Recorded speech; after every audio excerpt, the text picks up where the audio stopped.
is awesome. I think actually the best development I've seen, if it sticks. But I think it has to stick because OPEC hasn't been working anyway. So I think being the optimist here on this particular thing, the more um fracturing that we have from all these alliances, it will prove to be the best thing we could possibly get. I'll end there. Well, Simon, are you talking about the fact that this is gonna likely be the end of OPEC, right? Well, I mean, like building these alliances is much easier building, 'em, which is a pain in the ass. It's a little bit like a divorce, you know. It's a lot easier to get in marriage than it is to get out. It's a lot easier to get into a business deal than it is to get out. But dude, we've had like this is the first time everyone's cheated. This is the first time the UAE's come out and said we're out. We're vocally out. Like we're having a lot of allegiances broken here, no matter what. Like the Norwegian kid that went to prison for raping kids, that came 2 days after Norway withdrew all of its pension funds from investing in Israel. I mean, you know, I think some countries are just going to have to be willing to suffer some losses from, being held hostage for fucking ever. Take their losses, throw some kings, queens, princes, whoever they are, throw them under the bus. Have a dozen people go to prison. All this shit will blow over. Nobody will remember all the evilness, but the competition's not going away. And I think Simon, don't you agree with me? This is probably like if we can just keep people competing, we won't have so many problems. Right now, people are trying to control the markets. That's the problem. You have, and I hope that the look, we've never really stopped any barrels. I mean, you did not bankrupt fucking Russia. They're selling less energy and making more money. I mean, that's an awesome thing because you guys, energy doesn't cost anything to store in the ground except the cost of money. Right now, if you were a proper energy player, if you could puke up all your reservoir right now and sell it at today's $100 price at today's US dollar currency, that would be what you would do is just puke out the entire volume of your reserves at $100. But you can't because it can only produce so much volume in 1 year or 1 day. So I think that this is an awesome sign if you continue to see people breaking out. I mean, who's I going to don't. abide by it, dude? I don't think it's gonna. At the end of the day, there's going to be a lot of volatility. I agree, but whether UAE is in OPEC or not, all of OPEC, all the oil producers still have common cause to make as much money as they can, as much money as the market will demand, and whether they're working collaboratively or Yeah, but not you're with the see, same you're assuming organization. this is a huge problem, though. Okay, and I'm not saying you're a huge problem, but you're Oh, I assuming. am, no doubt. Well, So. you're assuming though. Well, this is a problem though, because you're assuming that there is not competition to sell units of energy. You guys think units of energy are infinitely in demand, and it's just not true. I mean, there's going to be a race to sell $120 crude oil, dude. You're going to bankrupt the buyer. Like I've been involved in deals when I went to the UK in 2000 in 92. Took me 2 years to put a trade on. Natural gas prices were 28 pence per therm, which is about $5 an MMBTU. And took me a year and a half to put a position on. And my biggest fear was that what I was doing, I was selling 5 year fixed price energy at 23p, 18p, 16p. I was scared I was going to bankrupt my buyer. And at these prices, I mean, who cares if I do a 5 year deal and 6 months into the deal, the buyer comes back to me and says, hey, I'm going to go broke. So I think that like you're going to see a race to sell shit. Like, dude, I'll sell jet fuel for the next 8 years. Okay. If you can start doing some of those contracts, you don't think everybody and their brothers flying to the Middle East right now going, hey, we want to negotiate directly with you, sir? Damn right they are. I mean, you just broke out of the Oh, club, yeah. dude. I agree. I agree with everything that you said, but from a macroeconomic standpoint, the prices, as you pointed out, the prices can be so high as you start destroying demand, right? And prices can be so low that it's not profitable enough to bring the oil out of your stored in-ground reservoirs. So there is an equilibrium point where demand equals supply, and in a world where supply has been disrupted in a way that's never occurred before, I agree. There's going to be some price volatility. There's going to be some people who are going to be hurt, maybe bankrupted. But at the end of the day, all of the oil producers, including America, benefit from a price range for a barrel of oil between a specific high and low based on historical perspectives. And I think The that's right around the $80 a ironic barrel. thing is, we were there, 52 to 65, dude. It's there. Like that is the sweet spot. It takes ExxonMobil $45 to make a barrel of oil, man. They're making $20. That's a great trade. Okay, Yeah, and to me, this is as I was saying, this is like if it the optimist in me is loving this, right? If this is like taking down the Fed, right? This oh, is totally, killing the Simon. This is a very smart move, guys, and you should be optimistic about it. yeah. And so, like, if this leads to a game theoretical scenario where there is a race to just make as much money as you can selling oil, then the price at the end of this goes down. And that's awesome. It will send a bunch of companies in America bankrupt. It will send a bunch of sovereign wealth funds significantly less important. It will drive innovation in alternative and cheaper That's energies. a huge benefit here. Okay, nobody can make money at $50 crude oil in the green world. No one, without subsidies. And remember, nuclear is the future anyway. The reason people are getting assassinated is because the world knows that nuclear is where we're meant to be.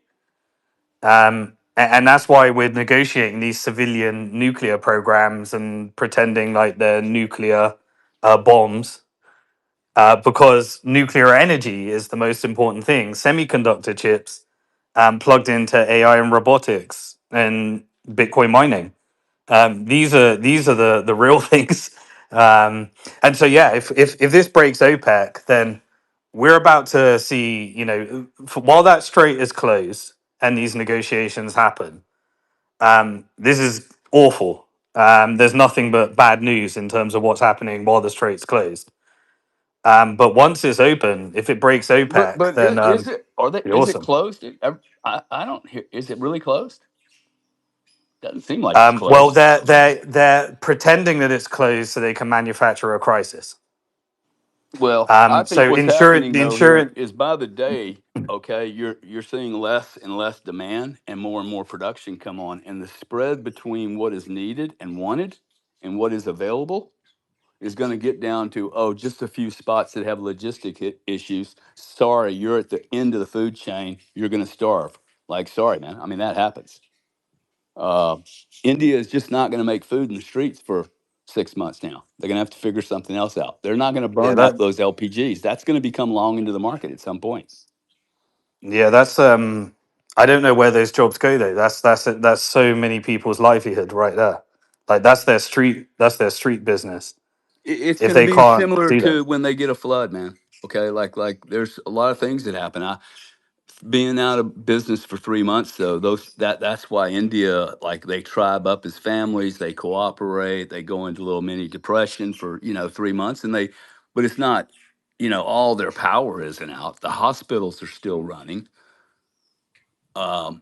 Look, I think this is like, if you could get OPEC is an official cartel, and yet we have the DOJ for antitrust. Now, how fucking stupid is that? Okay, we literally honor OPEC and OPEC one, and then we have an antitrust department.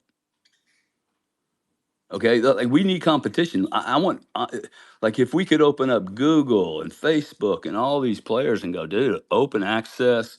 They get to use your tools. Open the code up. We would not have so much bad shit going on because you'd have competition to deliver something that's better. And that is kind of like the optimist in me says this AI might just be the technology that breaks the people that created it.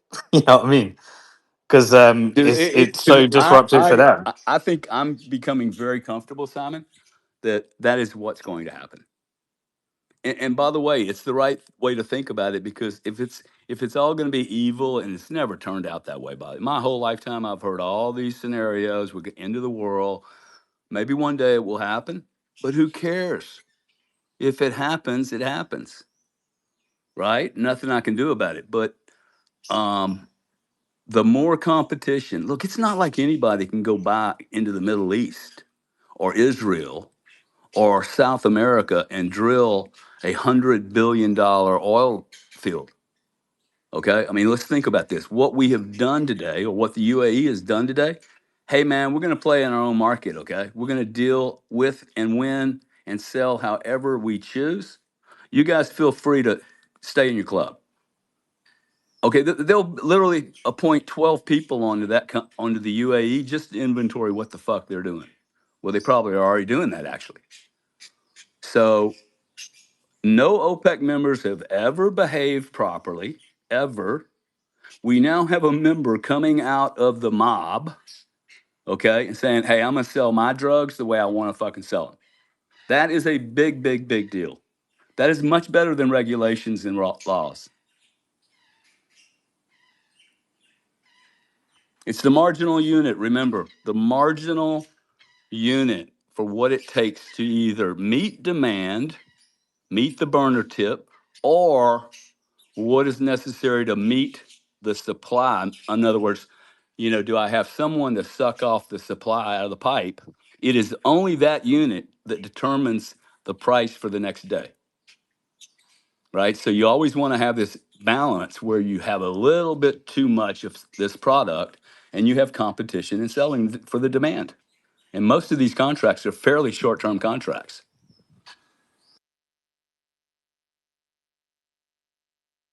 Hey Gary, are you in a jungle or something?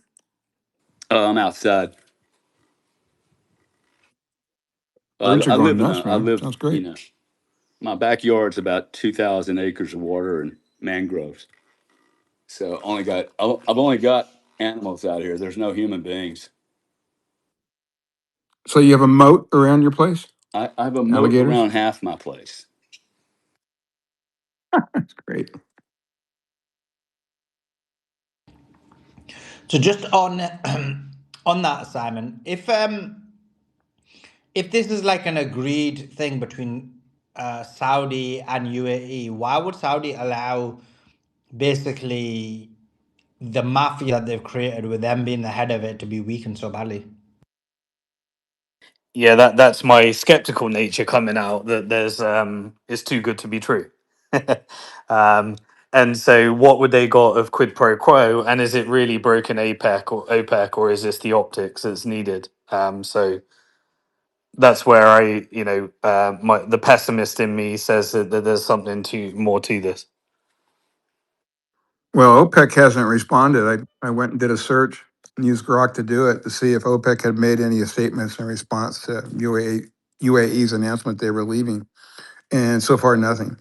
So, the other shoe may be should be getting ready to drop. Yeah, the problem is that I think Saudi and UAE have always played good cop, bad cop, and then they negotiate things and then they put on a show for people. And this could just be one of those again. Well, in some ways, this is supportive of Trump and the war, in the sense that if it's seen, particularly by the market, as justification to lower rates, well, that works for Trump It gives it give in the sense it that, gives Trump a you know, beautiful off ramp narrative. He can say that I regime changed and I broke OPEC, and that could be his legacy, which would give a really nice off ramps narrative. Well, Simon, isn't the whole and point of why they left OPEC because the US made it a condition in order to do the currency swaps? Well, I'm putting stuff together there, but we don't have official. I mean, I think there's too many things that are happening at once for this not to be agreed outcomes. And so I personally believe, because the FX swap was framed wrong, it wasn't a bailout. Like UAE doesn't need a bailout. It's got enough dollars. What America wanted is for UAE not to sell its equities and not to sell its bonds. And so they gave an FX swap line instead, which put UAE in effectively the same positioning as the Bank of Japan, the Swiss Central Bank, the Bank of England, the European Central Bank, and the Bank of Canada. And so that was because they don't need the dollars. And at the same time, at these distressed prices, a lot of UAE assets were being purchased by institutional investors. So there's been an institutional play in terms of investments in UAE. There's been an integration with the Federal Reserve System through FX swaps, depending on the agreement. And then we got the announcement that they're leaving OPEC.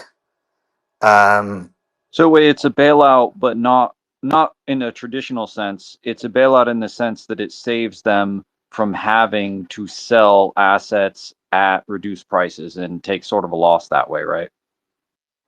Yeah, they have a massive surplus, like $270 billion of dollars, and $1.4 trillion of assets.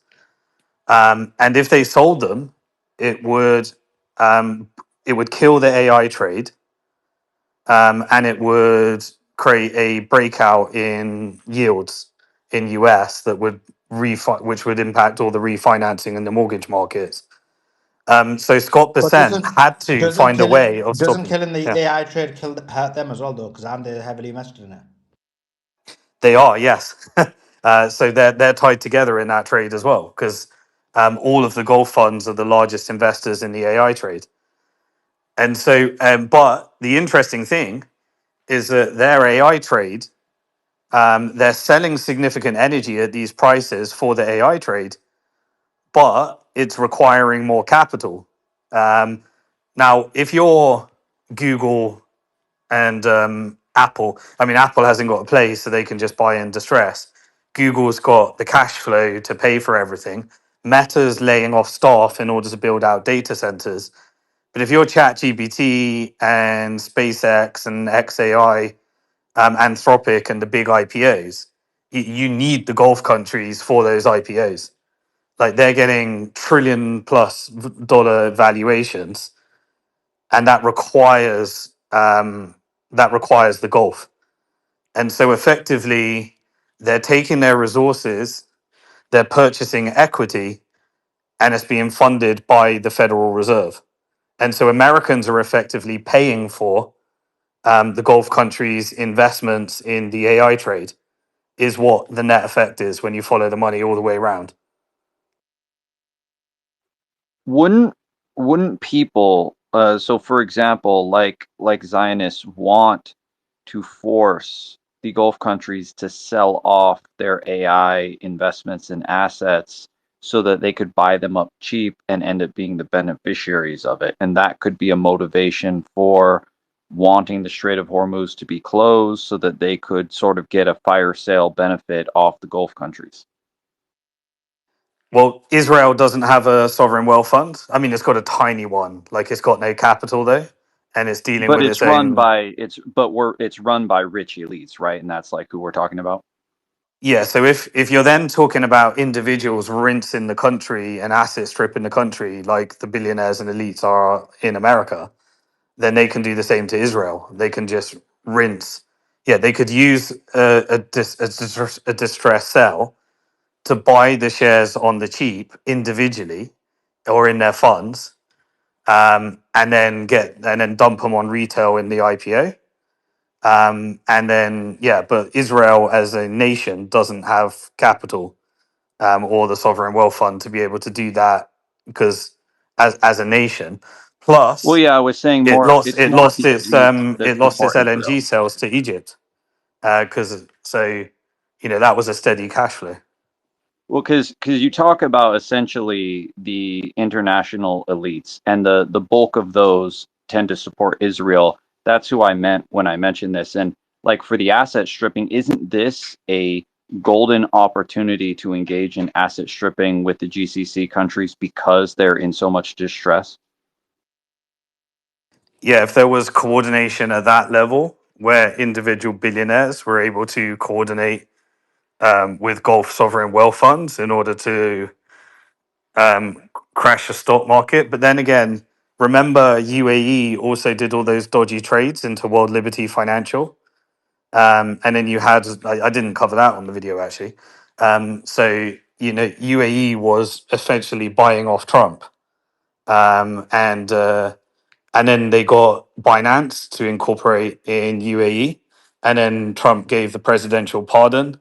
And then you had the Justin Sun thing. And then you had all of the USD1 Trump stablecoin that was facilitating those investments and trades. So there was a whole load of dealing that was happening in the background through World Liberty Financial. And the shareholders of World Liberty Financial are Steve Witkoff, the Steve Witkoff's family and the Trump family. And they were negotiating the deals, and effectively their stablecoin was purchasing the bonds that received 60 to 80 million of yield that's financing the war.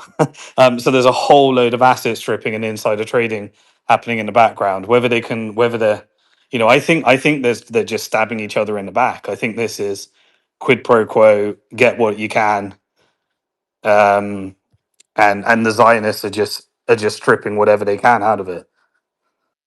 Do the Zionists have a way of profiting off of the closure of the Strait of Hormuz, or do you think that's not really a possibility?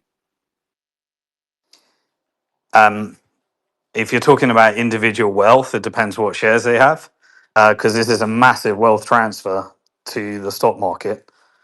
And the Israeli stock market and the US stock market are doing well because they're. If you look at Israel's stock market, it's 40% banks, 20% tech, and then a bit of energy play in there, and sorry, 20% military. So then you've got all the cyber security. My theory is that when we talk about these hacks that happened and we blame Lazarus and North Korea, I think it's Israel, and it's always exposed by Zach XBT, who's a Zionist. I think Suleiman did an expose on some of his meme coins before. So I think there's like so much dodgy shit that's happening in the background there. Well, if the strait stays closed, the UAE is eventually going to have no choice but to sell off assets to keep the money coming in to replace all the money that it would have gotten from trade, right? Yeah, it has to open eventually. This can only go on for so long until there's a time frame on everyone's point.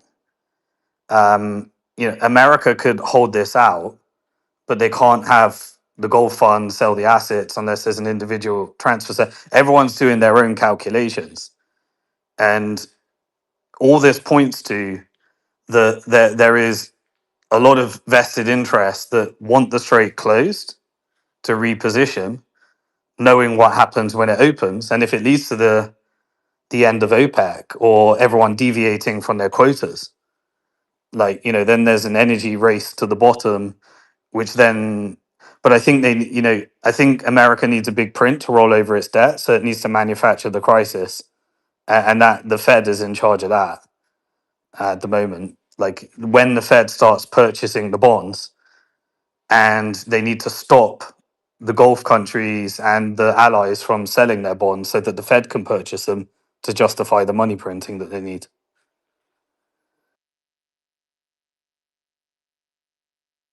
It's messy.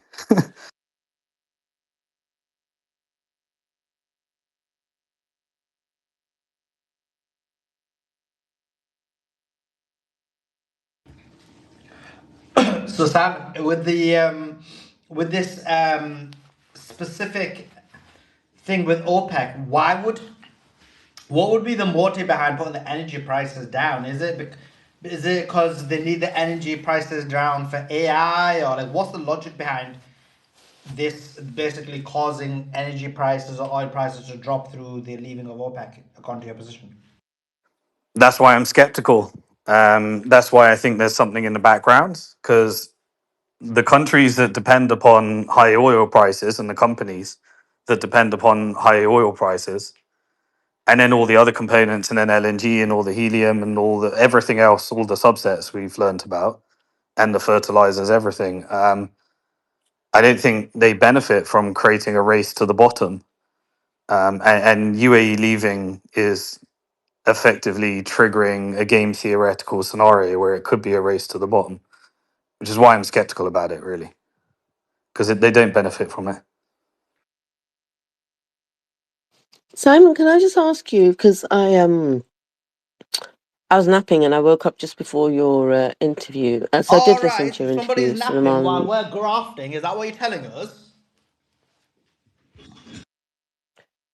Yeah, I was having a little nap or letting you do some of the lifting. But it was a great interview, by the way. So I really enjoyed it. But I want to ask you, like, just in layman's terms, with this UAE leaving OPEC, and I haven't really followed the news today, what's the best case scenario? Because you mentioned optimism in like how it impacts ours, and what's the worst case scenario where this goes? And I know I'm asking you to speculate.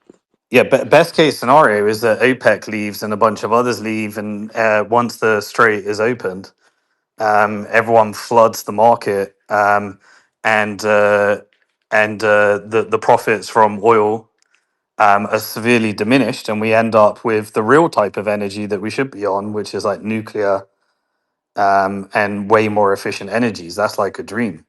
But there are very, very powerful people in OPEC that don't want that to happen. So that's like the optimum scenario, because that would significantly drive that energy competition. The worst case scenario is that actually it's just optics, and they're all coordinating in keeping the strait closed for as long as possible.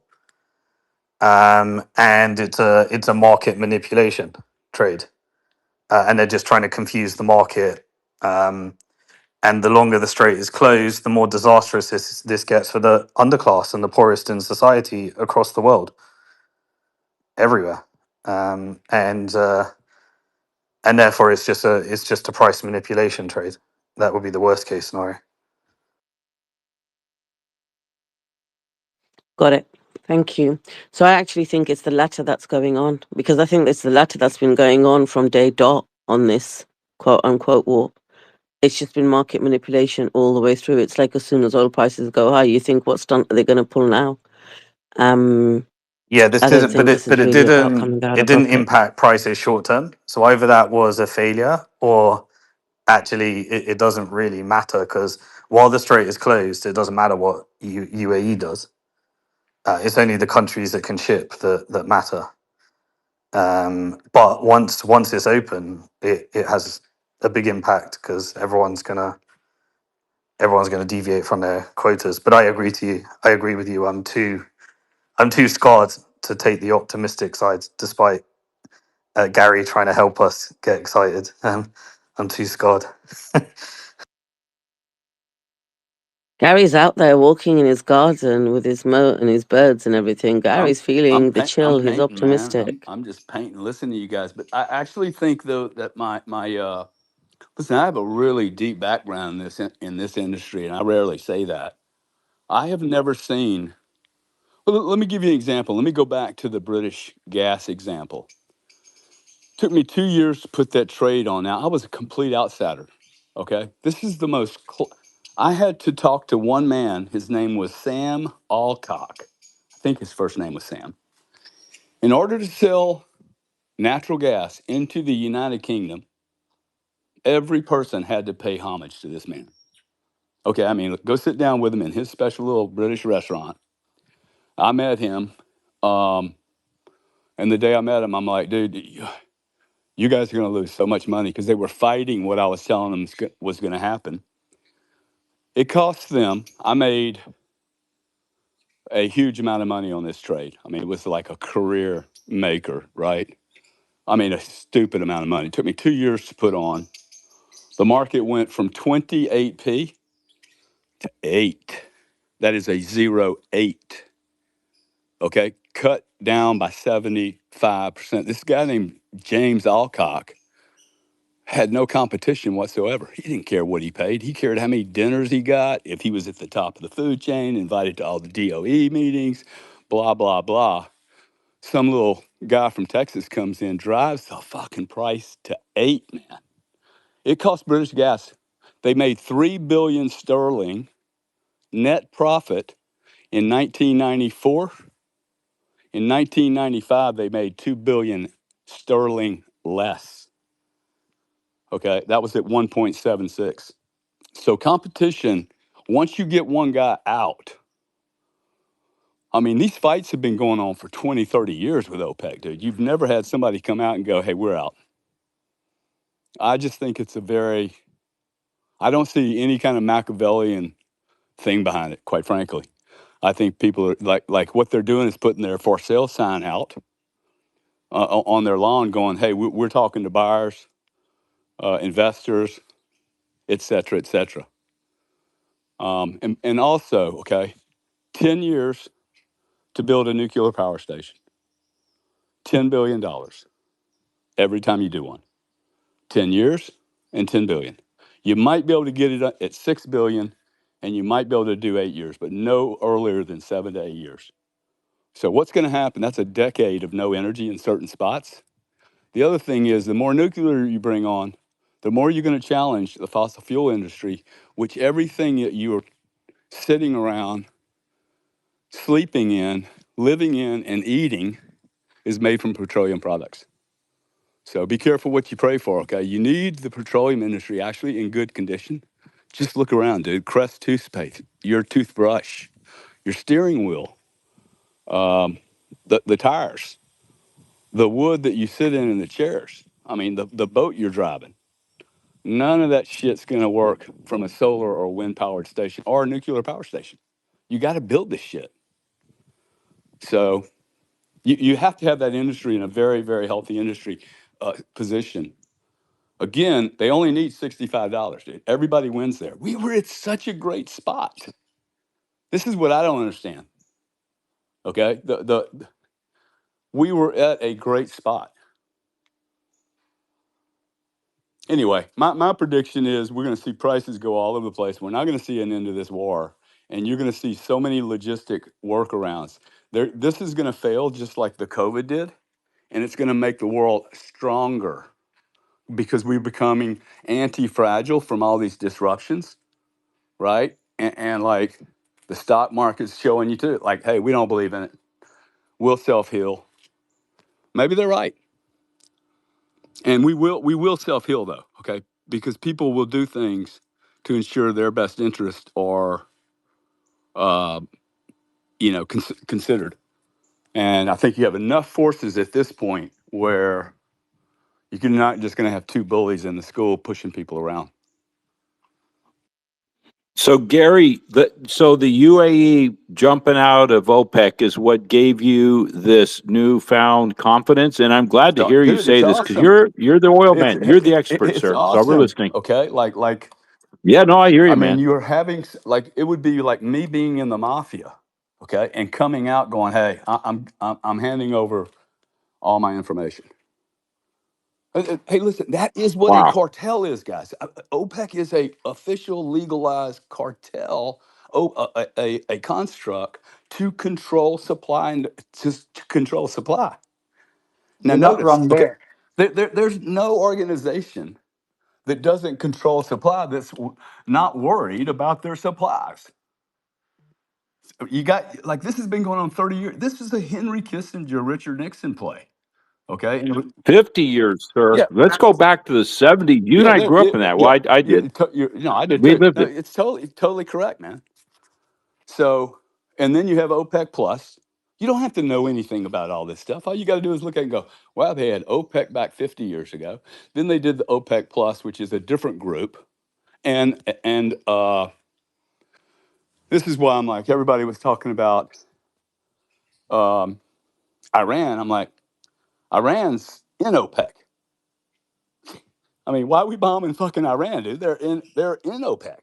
They were one of the founding members. So to me, I mean, I've been in these clubs also, by the way, okay? All the electric producers in England sit around a table together with the regulator. They all lie to the regulator until a guy like me shows up. The regulator loves me. They all say the same thing, singing from the same hymn sheet, because the same four consultants are telling them what to tell the regulator.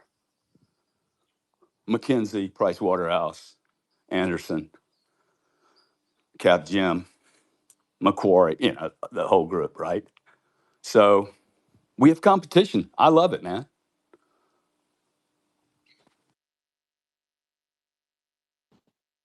Wow. Great. Thank you, sir. One thing there, Gary, you mentioned it takes 10 years to build a nuclear power station. It only takes 6 years now. I mean, they get built Okay, a heck of a lot where quicker. can you build in 6 years? Can't do it. China, Okay. Well, dude, China. I can put it. Hey, they put up 54 coal-fired power stations a year. That is one a week. We can't do They that in also, California, bro. Oh, by the way, yeah, no, you let me no, know when your micro nuclear facilities. Let me know what neighborhood you're going to do it in. 96009. That's L.A. Beverly right. Hills, dude. They're not going to let you fucking build micro nukes in There's neighborhoods. been deliberate scaremongering regarding nuclear power, like Three Mile Island, for instance, where back in the 60s up to the 80s, they had a test reactor, and basically they they did everything that would normal a nuclear power station would go into meltdown.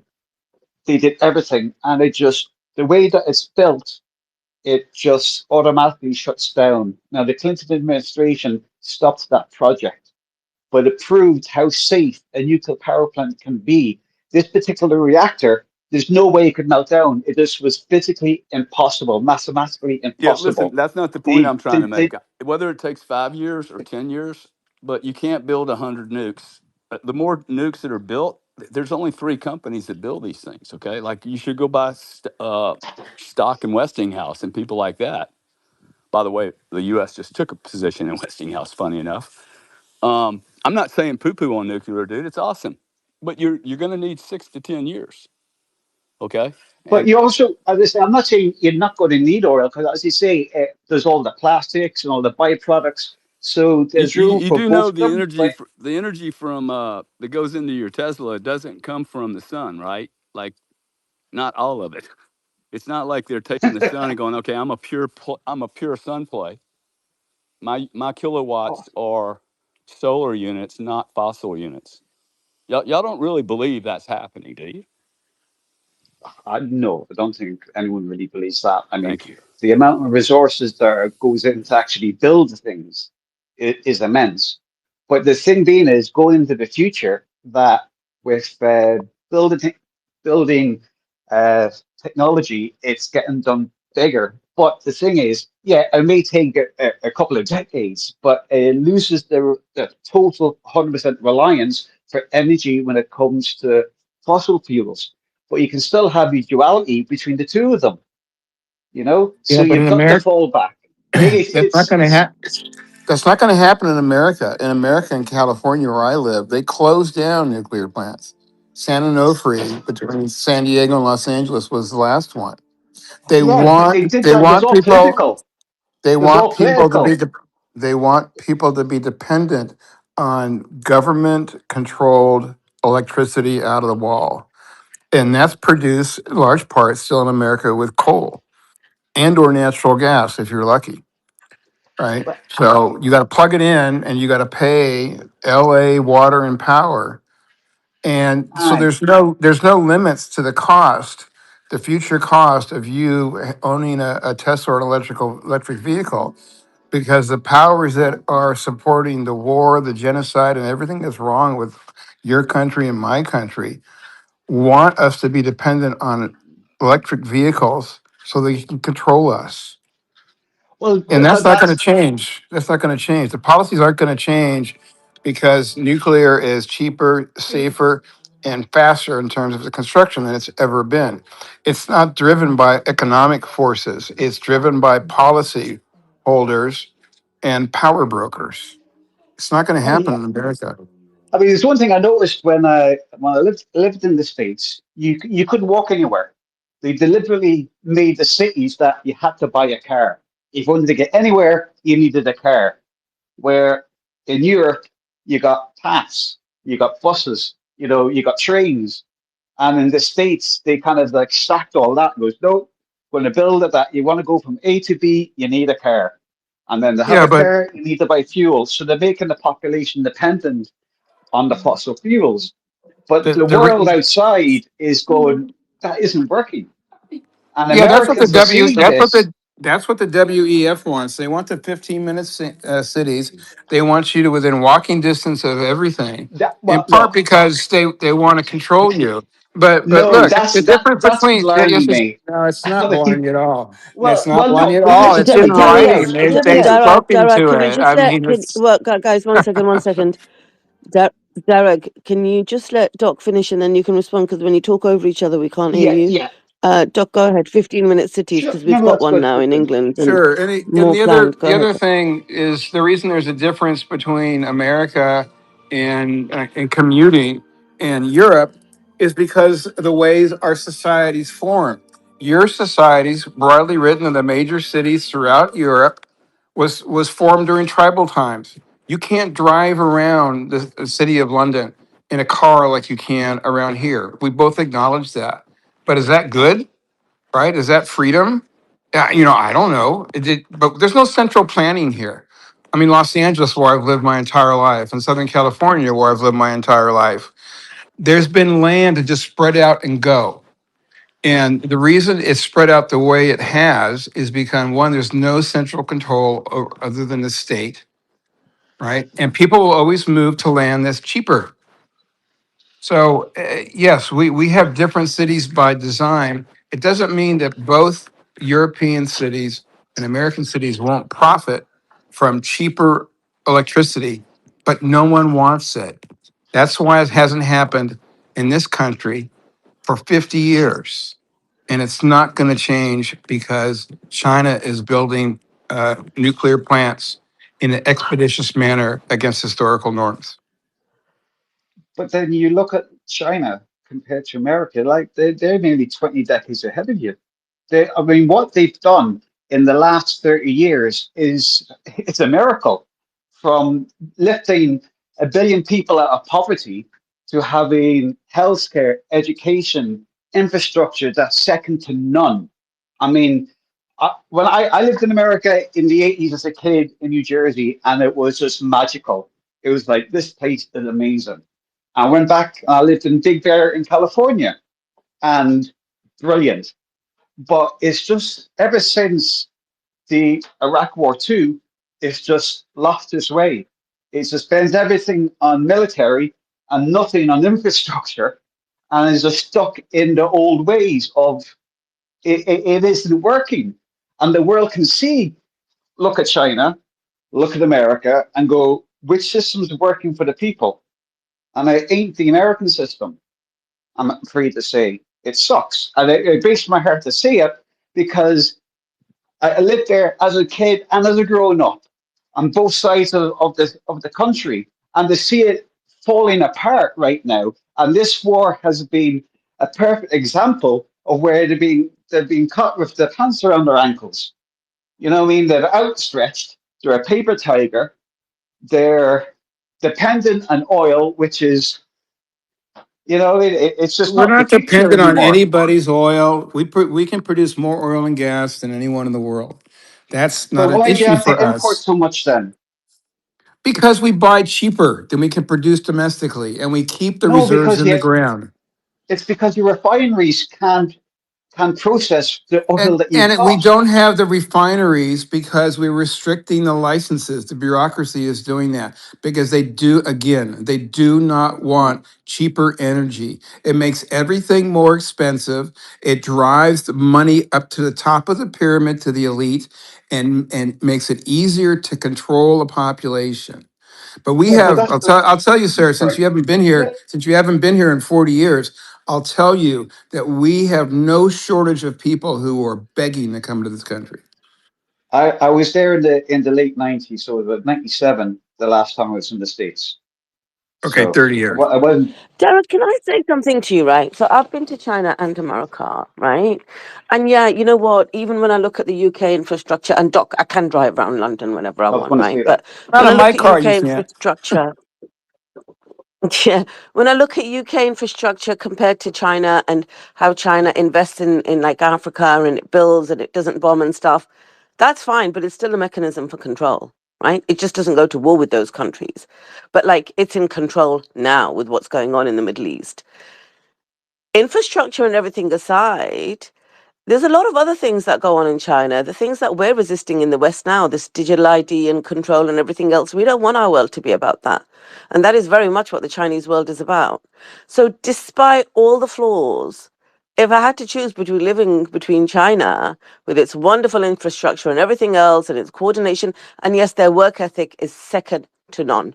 I've worked with Chinese people, I've dealt with them, I've been there, second to none, right? Even compared to, well, it's not difficult compared to the UK, um, but I wouldn't want to live in frigging China. If I had to choose between China and America, it'd be America every day of the week and twice on a Sunday. Would you really want to live in China? Like seriously? The way I look at it is, it's not saying don't want to live there. I mean, at the moment, I wouldn't live in America now, and it breaks my heart to say that. It's But the just, question was, would you live in China? Because I would wanted I to live in know. China? Well, Yeah, for speaking 5 years. for Okay, 5 years in China. a Let's think quarter of about that. what you did in America. I mean, it's such a great Or, place, Fritz. well, See, actually, I think, I wouldn't mind going over to China. I mean, I'm going to Canada for a month, and I might actually just jump in a flight and visit Oh, because it's I'd the love to same see the thing. It's the place. same difference. Aye. But what I'm saying Go to is just, Vancouver. yeah. Well, my sisters live in Vancouver, Ireland, so I'm going to be mostly there. Yeah, but that's not um, what he said, Dara. He said whether you would live there, not if you'd go for a holiday. well, I live in China. now Well, I see, don't that's see. I live. interesting. I would go to China. I would go to I China would. and live before I would go to Vancouver or anywhere in Canada for the next 5 years. I would. Yeah, I mean, Canada is going to be a bit of a shock. The last time I was there now was, oh geez, 2005 is the last time I was in Canada. So it was a wee while ago. But what I'm saying is not say, do you want to live there? It's just look at what the system's doing for for the people itself. As I Yeah, but say, it's not Yeah, fair though, but wait, because you said, "Hey, I wouldn't live in America." And me and yeah. Beatrix, they were asking you, "Would you live in?" No, you would live in China. You wouldn't I live in mean, America. Would you live in I would China? have to experience it myself.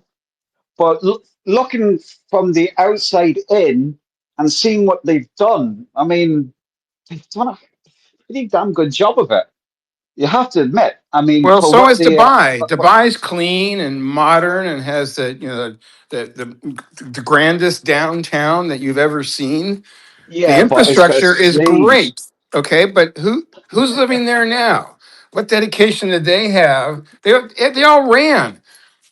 They're But they're but they're in but Monte but Carlo right now. but Dubai's got one option. It's got sweltering heat, or if you got no fuel, then you're going to melt in your house as well. Where you got a country like China that's so diverse, so many different terrains. I mean, it's a massive country. There's so much different climates within China. So if you want to live up in the mountains, you can do it. You want to live in the beach, you can do it. You want to live in the desert, you can do it. Want to live in the forest, you can do it. Yeah, So you've that's got a America. choice. Dude, That's America. That's when you have a dude, continent-wide country. trust me. But unfortunately, what the American government's doing to its people Uh-huh. and the The vision Chinese, the that Chinese government is better to their people? I Really? mean, how many people go into debt because of health in China?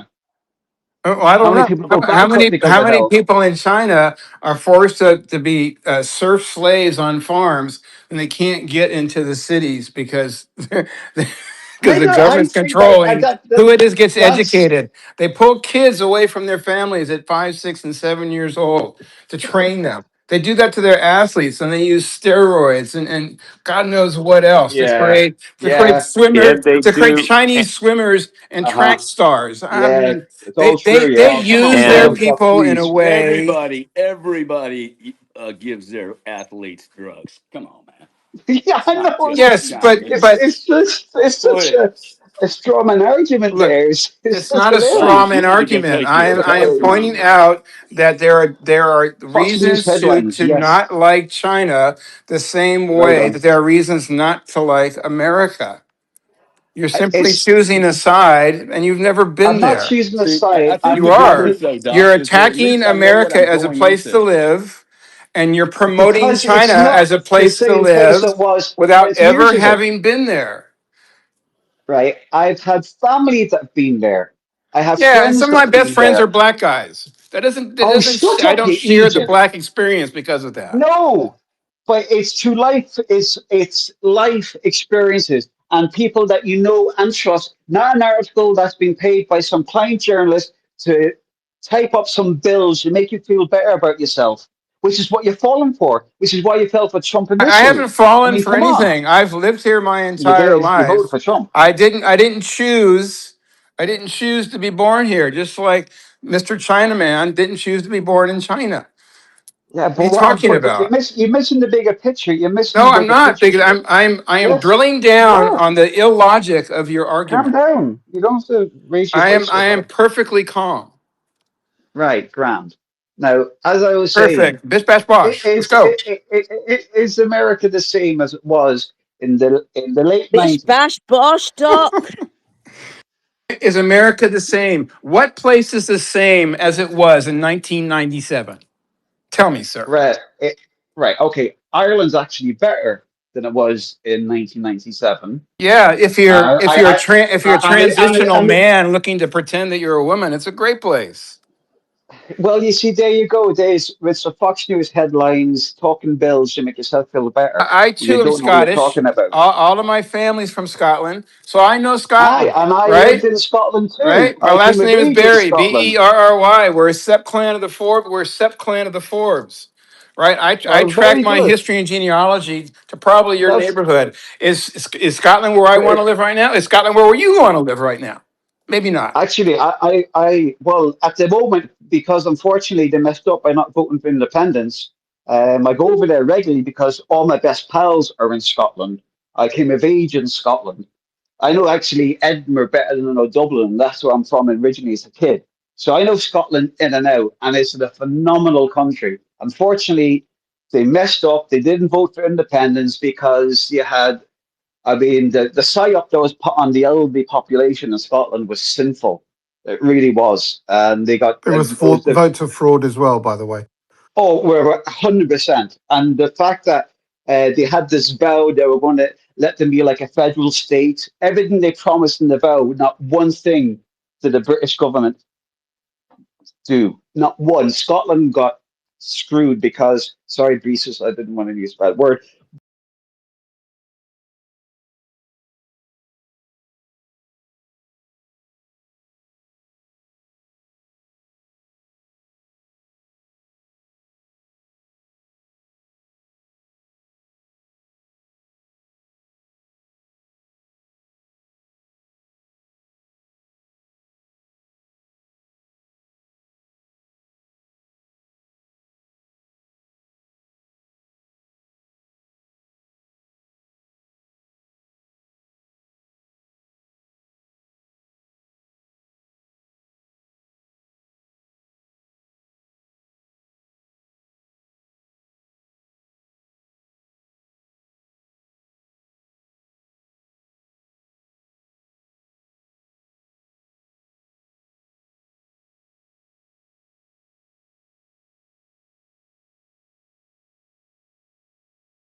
when like in Scotland they'd be all slagging off Americans. I'm Okay, like, do you know guys, any 1 Americans? And they're like, second. no. I'm like, shut it. Okay, listen, let me get the conversation back on track because I don't know what's going on. Yeah, What about yeah. Doc? Right? That's boss. What were you guys attacking Doc over?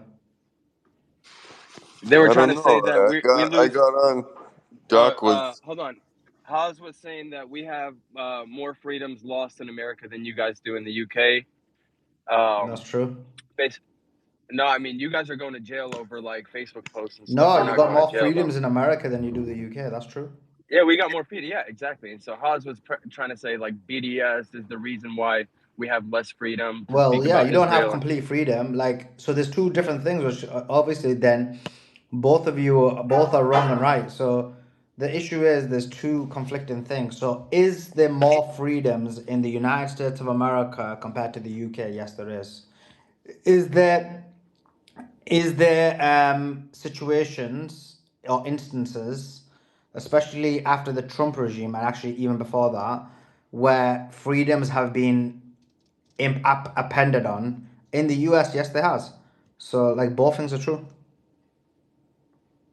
Yeah, so like Doc was trying to explain, like he understands that the boycott, divestment, sanctions, like it being attacked, like that's a impinging on our First Amendment, freedom of speech. But it's by state. He was trying to explain it to him that it's by state, and not all the states are the same. And True, yeah, but and then these still, guys are trying like to. the states make up the country. So even though it's not like a federal law within those 37 states which make up the United States of America, you can't boycott Israel.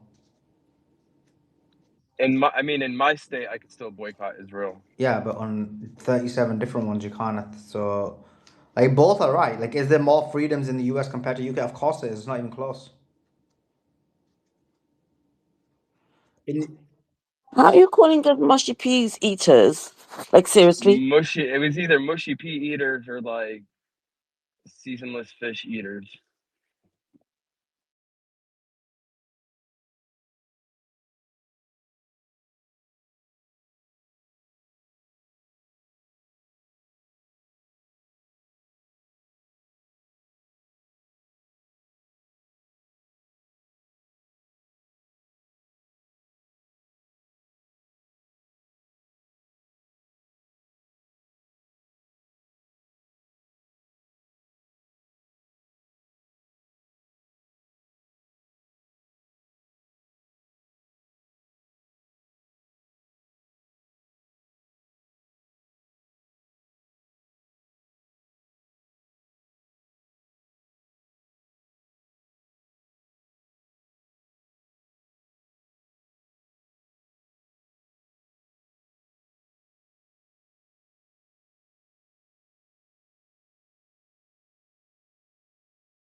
I don't get why it's gone again. I'm not even using that PC because normally it goes when I'm using the PC.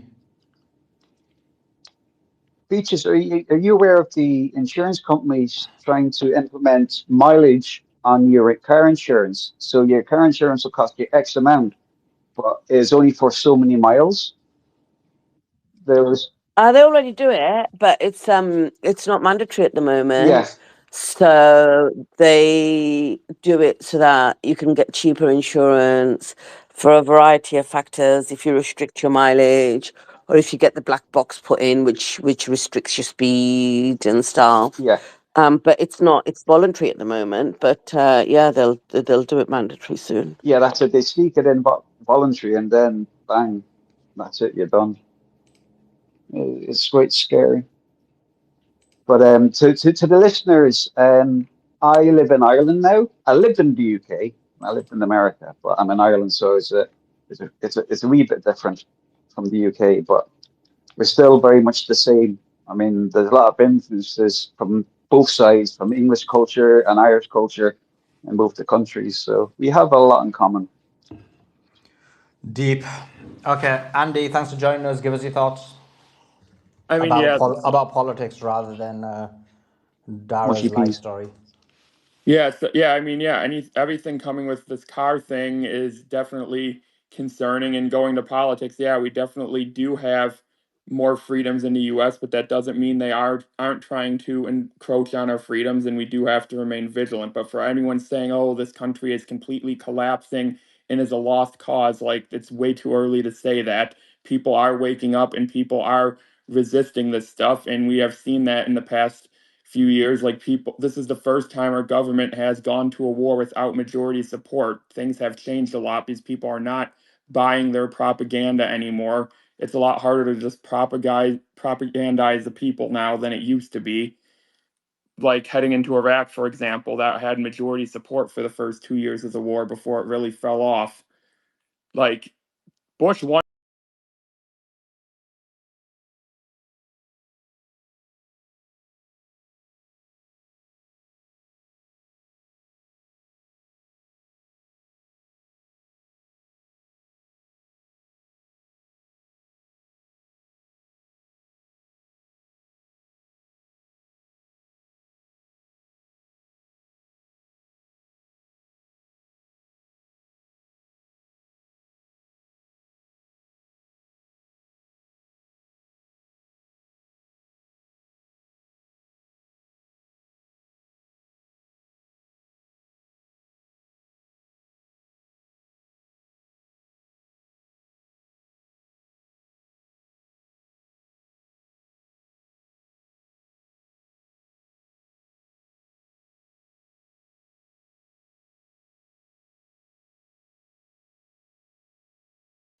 Andy, I'm so sorry to interject you. Suleiman, the audio's gone on YouTube again. Do continue, Andy. So just seeing people on the Republican side actually willing to go against Trump in a way that I don't think we've really seen a rebellion against the president, certainly this early on in the term, I think they are going to have a really good chance, especially because whether this war ends tomorrow or not, there is still going to be a recession. The job growth, even before this war, was at virtually zero. The economy was not doing great, and it was artificially propped up for a while. People have been predicting a recession since 2024. So people are going to see that recession, and they're not just going to, I don't think, blindly say, okay, yeah, let's just nominate JD Vance. Like, no, I think there's going to be a political earthquake coming in 2028. People have had enough. I think a lot of young people that don't normally vote are going to show up in record numbers because there's going to actually be a candidate that represents our interests. I'm just going to read some super chats. So one says, good evening all. Is there a delay with YouTube? Well, we're back. We were on the other channel, Philosophy. This is why you got to follow both channels that have your notifications on. Like, for example, tomorrow we've got an interview with David Pine, who is the Executive Director of the Task Force on National and Homeland Security. That's going to be at 2 p.m. Eastern, and so we're going to start off on the other channel, so you need to be following and subscribing on it, please. So please make sure you follow and subscribe on both channels. User says they're currently involved in the Zayo project that is Somaliland. No Muslim country can have peace around them. UAE is an enemy of Somalia and Islam. Yep. East Israel, Saleh says East Israel is snared now even more than before with the US. Sully, you know this. A new Khan and the carry trade. Yeah, great points. Okay, coming back to it. Joe, I don't know if you came up for this. But if you didn't, let me help facilitate. But did you notice that Beatrix was awfully quiet about her king, someone she supports and adores and simps for and glazes, is in the United States of America and in Congress? He talked about how he wants the UK and the US to go to war with Russia. Beatrix, any response? Who did that? The king? King Charles. Yeah. Is that what you came up for? She loves the king. No, I was coming up because of the whole American thing, but Oh yeah. Well, so let her answer that, and we'll come to you. Are you coming to defend America or China? Because we don't know about you. no, it's just I'll get into it once Beatrix Beatrix gone defends her quiet now. king. She's gone quiet now. That's it. She's gone quiet. She can't handle it. Long live the king. Long live the king. All right. What? You want British Long people live to the die king. for die again in the Russia-Ukraine No, war? he's just reading the script. You know, he doesn't have a say in these things. It's moronic and it's pathetic to even think that we are capable of going to war with Russia. It's just it's going to be the last nail in the Yeah, but coffin for the UK. your king is telling everyone to do it.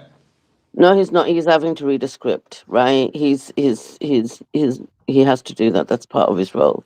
It's not his decision. He doesn't So actually dictate these he's things. okay. So what about the GCC? Don't they have to just do their role too? No, Okay. don't try to bring the UAE into it and use our king to whitewash the UAE, Jonah. Right? Well, the king is Leave our king supporting out of it. the UAE dirty affairs. He's using his power Yeah, to he's a king as well, isn't he, Joa? MBZ. to support the war. Long live the king. So anyway, that's shameful that these people sellouts. Joa, what's your Jonah. Joa? Who you support in China or US? No. It was really about very, very, very often I hear on Spaces that Europe is falling apart. It's done. It's vassalized. This, that, the other thing, and then the people who say it come up here and start defending America. And I'm like, okay, but on what statistic is America not worse than Europe? Has not fallen immigrants. You guys have way more than Europe. In America, you have roughly 15 million undocumented people. All of Europe, which has a higher population than America, has roughly 4 million people.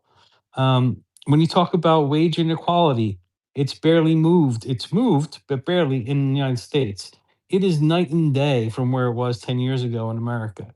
So I don't know on what statistic. And freedom of the press, America is like number 25. It's almost after every single EU country. So I Yeah, don't that's know fake on news, what. bro. That's That's fake. not fake news. Bro, UK has worse freedom of the press compared to America. Not freedom of the press. I don't know about the UK, but I know about most of Europe. Oh, I don't know about that. I'm talking about UK. Freedom of speech, different story. No, Freedom of I'm speech, talking about both. Freedom of press you and have more freedom of freedom of speech speech in America, but you're is worse losing in it the as UK. well. Freedom of press and freedom of speech is worse in the UK. Might be in the UK, but it's not in most of Europe, though. And that's also because most of the Scandinavian countries have very high freedom of the press. But aren't you part of the pigs country? Yes, I am. What was We have very high freedom of press and speech, actually. in Portugal? Yeah. Actually, I'm not sure. I've never been Portugal. Oh no, I've been Portugal. Yeah, I like Portugal. Can't tag it. Yeah, I've not seen anything negative in Portugal, to be honest. I can't really say. But in terms of freedom of press, this is fake news. Like if you go to Germany, you literally get battered if you're a pro-Palestinian person. Yeah, well, I mean, they have laws They put on the you in books. They put you in jail for even questioning the Holocaust. But that's freedom of press. I mean, that's I'm not freedom of about freedom of speech. speech. It's freedom of speech. Yeah. And And it's that's called because they have a law on the totalitarianism books. and authoritarianism. And Also, what's Haas, the evidence that their press, they've got free press? Because, like, for example, what these guys do is, and there's a way of like really hiding the fact that you've got freedom of press. But like, for example, a lot of these European countries, what they'll do is, if there's some kind of big story, they'll give the press like, they won't let them release it. Now I know US does that as well, but it's actually a lot more common in Europe and the UK compared to the US. yeah, Like in look, the US, when there's a major I incident, everybody's reporting on it. I can tell you the number one countries with freedom of press. Okay, I'll read the top 10: Norway, Estonia, Netherlands, Sweden, Finland, Denmark, Ireland, Portugal, Switzerland, Czechia. Yeah, That's I 1 agree through with 10. that. I agree with that one. Joa, in mainland Europe. Wait, UK is ahead of US. United States ranks around 50th, UK around 25th. Yeah, that's just fake, bro. That's not fake. Them stats are being manipulated. What's the parameters by making such a deduction? It's Reporters Without Borders What? are the ones that are doing the How are did the they do ones the who are research? doing What's the the research based on? Is it based on some people, like some chicks sitting in a room and like grabbing things out of the hat? five indicators: political context, legal framework, economic context, socio-cultural context, and safety. And how did they weigh it? And I what did don't they know. weigh? And how did they determine what goes into each category? It's Reporters Without Borders. I have no idea.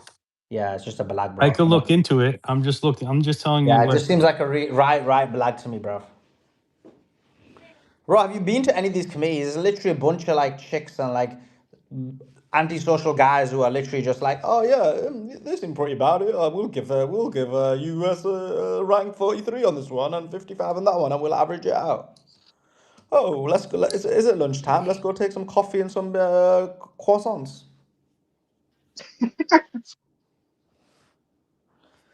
That's what happens at meetings, Joe.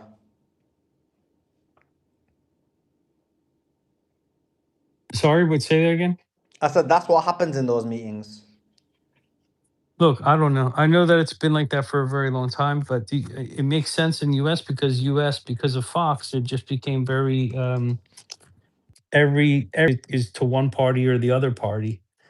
And we know that the media is used, they're giving talking points, and we've seen it where they just repeat each other. Like you've seen the clips where they all come out with the same exact story. Do you remember Right. the story of Robert Maxwell, where the UK, I think it's Sunday Times, would refuse to publish it? That's the type of stuff what happens in, and that wouldn't fall into your category. That's the type of stuff that happens in the UK and Europe.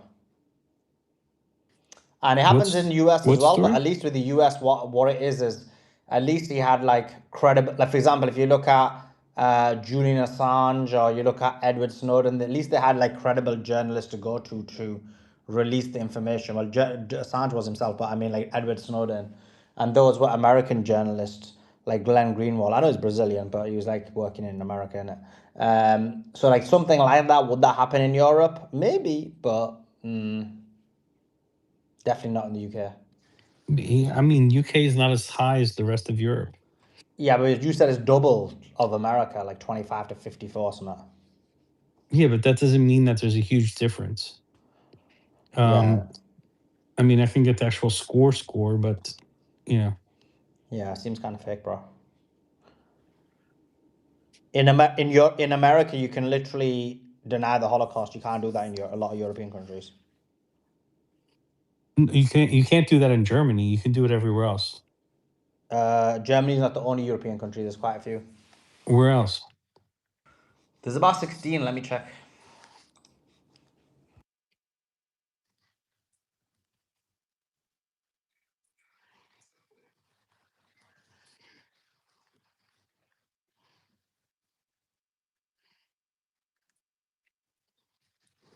Yeah, okay, here it is. It's quite low actually, isn't it?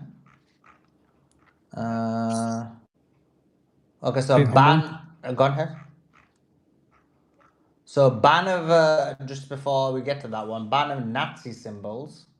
You've got Austria, Belgium, Canada, Czech Republic, France, Germany, Hungary, Israel, Italy, Liechtenstein, Lithuania, Luxembourg, Netherlands, Poland, Romania. You can see a lot of Russian countries. I mean, a lot of European countries. Slovakia, Sweden, Switzerland, and then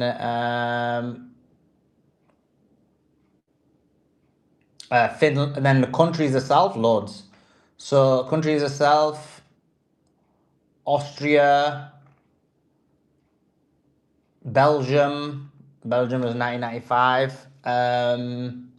But most of them, if you look at the actual law, it's if it is to like Belgium, Poland, France, Austria, Germany, the countries most affected by the Holocaust, yeah, you can't deny it. But Italy, Greece, things like that, Netherlands, for example, it's if you're using it in order to incite genocide. Yeah. So yeah, that's the whole point. So you mentioned a lot of countries in mainland Europe where denying it is illegal, and actually Italy have Italy. I'm reading this now. Did they incorporate Holocaust denial as part of the anti-racism laws. So it's not about inciting, it's literally like if you're racist, as in denial is considered racism, and you'll get imprisonment for 2 to 6 years. Yeah, but that's different than freedom of speech and freedom of press are two different things. Yeah, I'm saying they got no freedom of speech. Yeah, freedom of speech is different. Yeah. So freedom of press, we discussed it. I'm saying your parameters are so artificial that it's hard to deduce. And obviously, I gave a few anecdotal examples, and I guess the problem with your study is likely going to be a bunch of anecdotal situations to try and come to a Okay. conclusion. But in terms of freedom of speech, why you're moving away from that is because that's something that's enshrined in law. So we can just look at the data and stats and say, okay, X happens in what X place and Y happens in Y place, and therefore we can it's actually more objective and we can come to a determination. But And here's that the one's the one that clearly does differentiate the USA to all yeah, of but your other countries. what happens on X is that if you go look right now, so while I'm talking, countries with the highest freedom of speech, it's constantly America's like, oh, but we're the only ones that have freedom of speech. No, they're not. Right? You're not even first. You're not even in the top 10. The difference Wait, is most who's higher than America, bro? Denmark, Norway, Finland, Sweden, Switzerland, New Zealand, Estonia, Ireland, Canada. The Yeah, only that's fake, difference bro. is, That's hold fake on. again. But what's the basis of this, Only blood? difference is they have laws against hate speech, and on X, very often people simply associate free speech with hate speech, and they have laws How do you against hate speech. differentiate free speech with hate speech, blood? What? How do you differentiate free speech with hate speech? Well, some people have laws against. I'm just reading you what the law is. That you can't have a hate speech. I'm asking you, for example, if I deny the Holocaust, that's free speech, but then in a number of these countries, that would fall into the parameters of hate speech. I'm trying to ask you, in what is the actual cutoff point from free speech to hate speech? Yeah, I don't. That's not my decision to make, and every country will be different. Ah, exactly, my blood. Yeah. Explains how. And the reason why the United States does not rank high, okay, is because if you do It's speak probably out, because there's some anti-American making it. That's why. no, it's not because of that at all. Solomon, in the United States, if you say something about a certain religion, you get tracked down. Do people rate your job? Do people try to get you fired? And things of that nature. Yeah, in the UK, bro, you No, go to I'm saying prison. US. Right. So look, give me the Dr. Rahma equivalent in the US, where she just disagrees with Israel or Jewish supremacy, and like they've arrested her 5 times. They're literally putting her through a criminal trial and doing all those things. Give me an example. Like, and deportations isn't the same because I'm talking about an American citizen who's basically going to jail.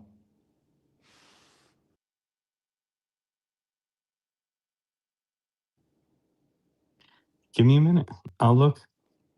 Well, I if can you're give you looking, an you're gonna find it example. because obviously I know one or two of mine. But there was I can one give you an Jared, case. example. help you for a minute. Maybe look at NS. I think it's called. It's what the executive order that was. It's an NSPM -7, which Trump just put in an executive order. He just put in, which will make you or me, or if I lived in America, a terrorist if we literally broke the mold and said something that was anti Look, Islam or yeah, anti-Jewish. I don't know. That's look what at I the that's what I students. like. It's a Look at the very student. Look at the student Yeah, that but got the problem with deported. that is Look at the student that got deported, Suleiman. yeah, that's deportations. I'm not talking about deportations. That is getting prosecuted for free People in speech. the UK get deported. People in the UK get their passports taken away. That I'm is saying, him Suleiman, getting prosecuted for free speech. well, who's being prosecuted? That guy, the guy that was married to an American Khalil and had his Mahmood. green card, was studying Mahmoud at Khalil. Harvard or whatever it was. Mahmoud Khalil. Yeah, What's he being prosecuted for? he got deported. Yeah, deported. I agree with you. I'm not, bro.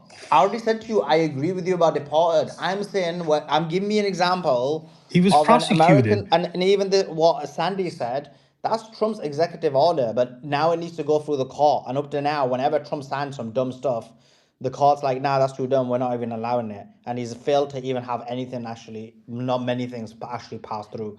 But specifically on your thing, Joa, I'm saying there probably will be. I'm not even saying I'm right.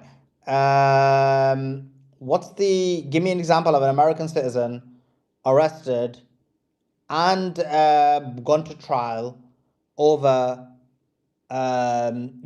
whatever, anti-Israel comments or something. She hasn't gone to trial yet. Criminal trial.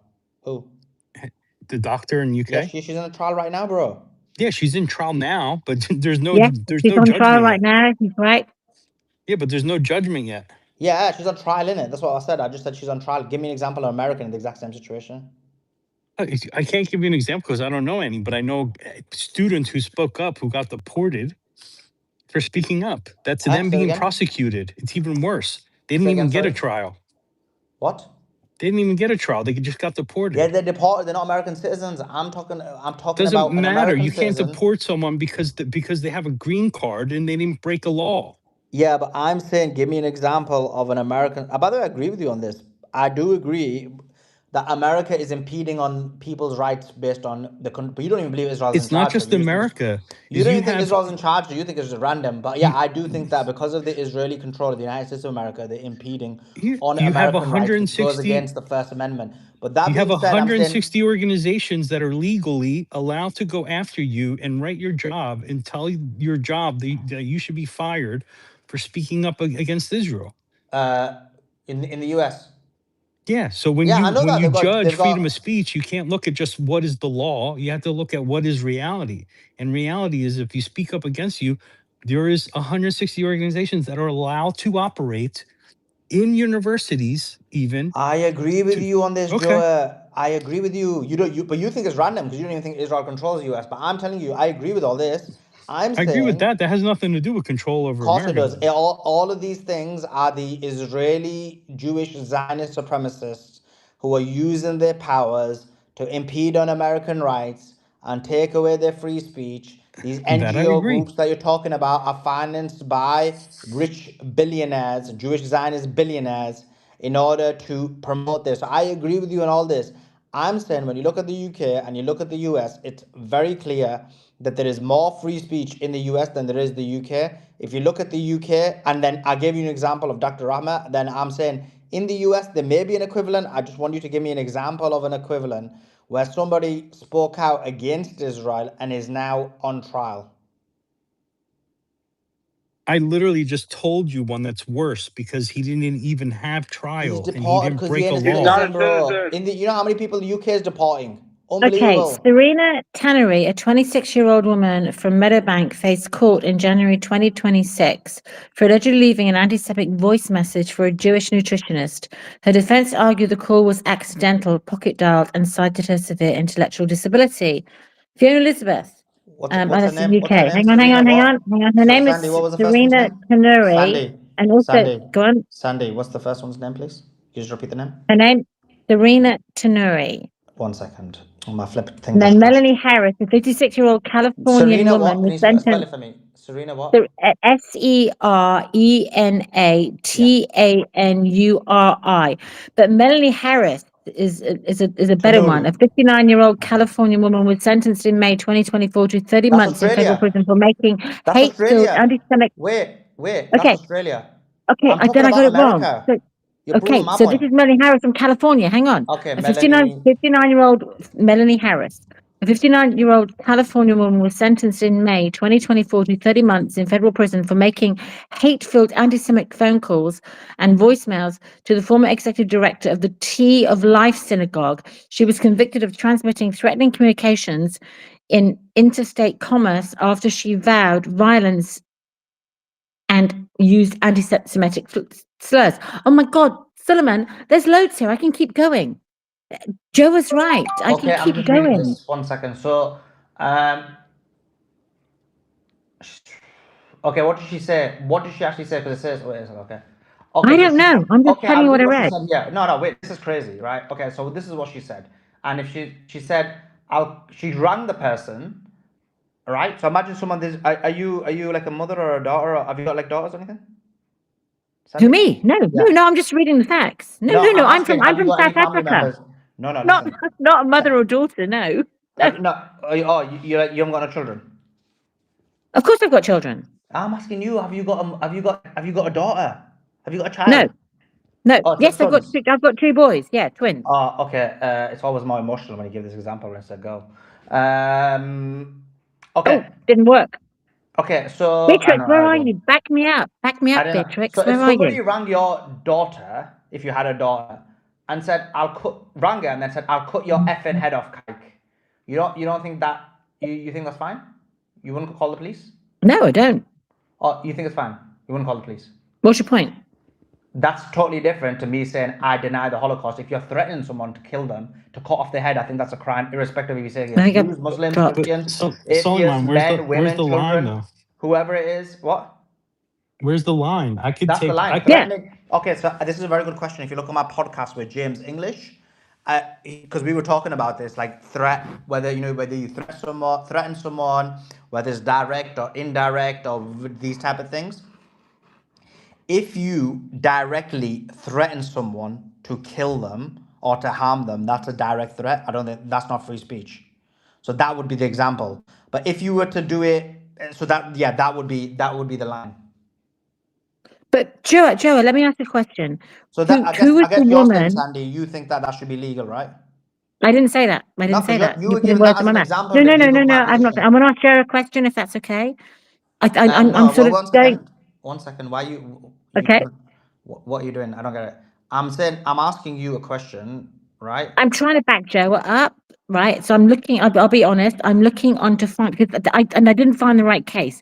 There was a woman No, in America Sandy, you keep switching recently. from case to case to case. No, I'm no, asking you about the case you're that right. you, I do. Sandy, You're absolutely right. Can I just Sandy. finish what I'm saying? I want to No, ask you Joa a can't. question. You can listen to me There ask is you a question. okay. Is that I'm okay? listening. If you Yes, can, of course. awesome. And then you can go ahead and say what you want to say. You're funny. So You're listen. funny. Silly, This you're is even why funnier. I entertain, Sandy. This is why I entertain. So You coming back. do. So coming back to it, the question I was going to ask you was that.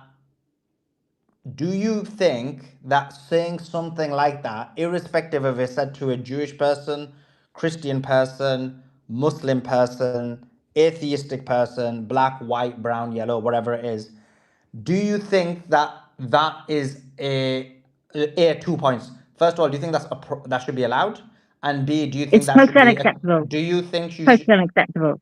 Yeah. And what about criminal? Do you think something that should be criminal? Absolutely. Oh, it should. So maybe I quoted the wrong case. Oh, Okay. okay. So Okay, I nice. looked quickly, right? And maybe I quoted. So what I was trying to do was find the girl. So I want to address Joha that there was a girl right now who's just been prosecuted in the US for making anti-Semitic speech. And she's been prosecuted. And I'm trying to look for her name, but it's true. Joe, are you with me? Do you know the girl I'm talking about who's in the US who has been prosecuted for I don't know anti-Semitic? her. I Joe do is know. literally checking all the AIs right now. So if Joe can't find it, no one's gonna find it. No, it's there. Look, there's There is. multiple. Thank you, Joe. I know it's there. Even just anti-BDS, Solomon. Like there's multiple people who refuse to sign a contract because of the anti-BDS movement, Bro, and I agree with you on got this. I prosecuted. debate Zios all the time about this. Look at my debate with Shabbos Kestenbaum on Tim Pool. Okay, I then you're literally saying made God, I'm this there's going to no point. find it. I'm example going to when there's find tons it. of examples. I agree with you on this. What I was saying was, and which And you will not be even able to you. find is, I'm saying UK is much worse, and on free speech, and I'm saying you because the whole argument was, is the US better or worse But than? I didn't say 100%. But it doesn't UK. make it better that it just because the UK is better doesn't make the US worse. You know, you can reverse it. The US is That's going what that better or worse way. means. What are you talking about? I know. Okay, that was ridiculous what I just said. I If get I'm it. better But it than you, you're I worse said than me. Beatrix, where are you?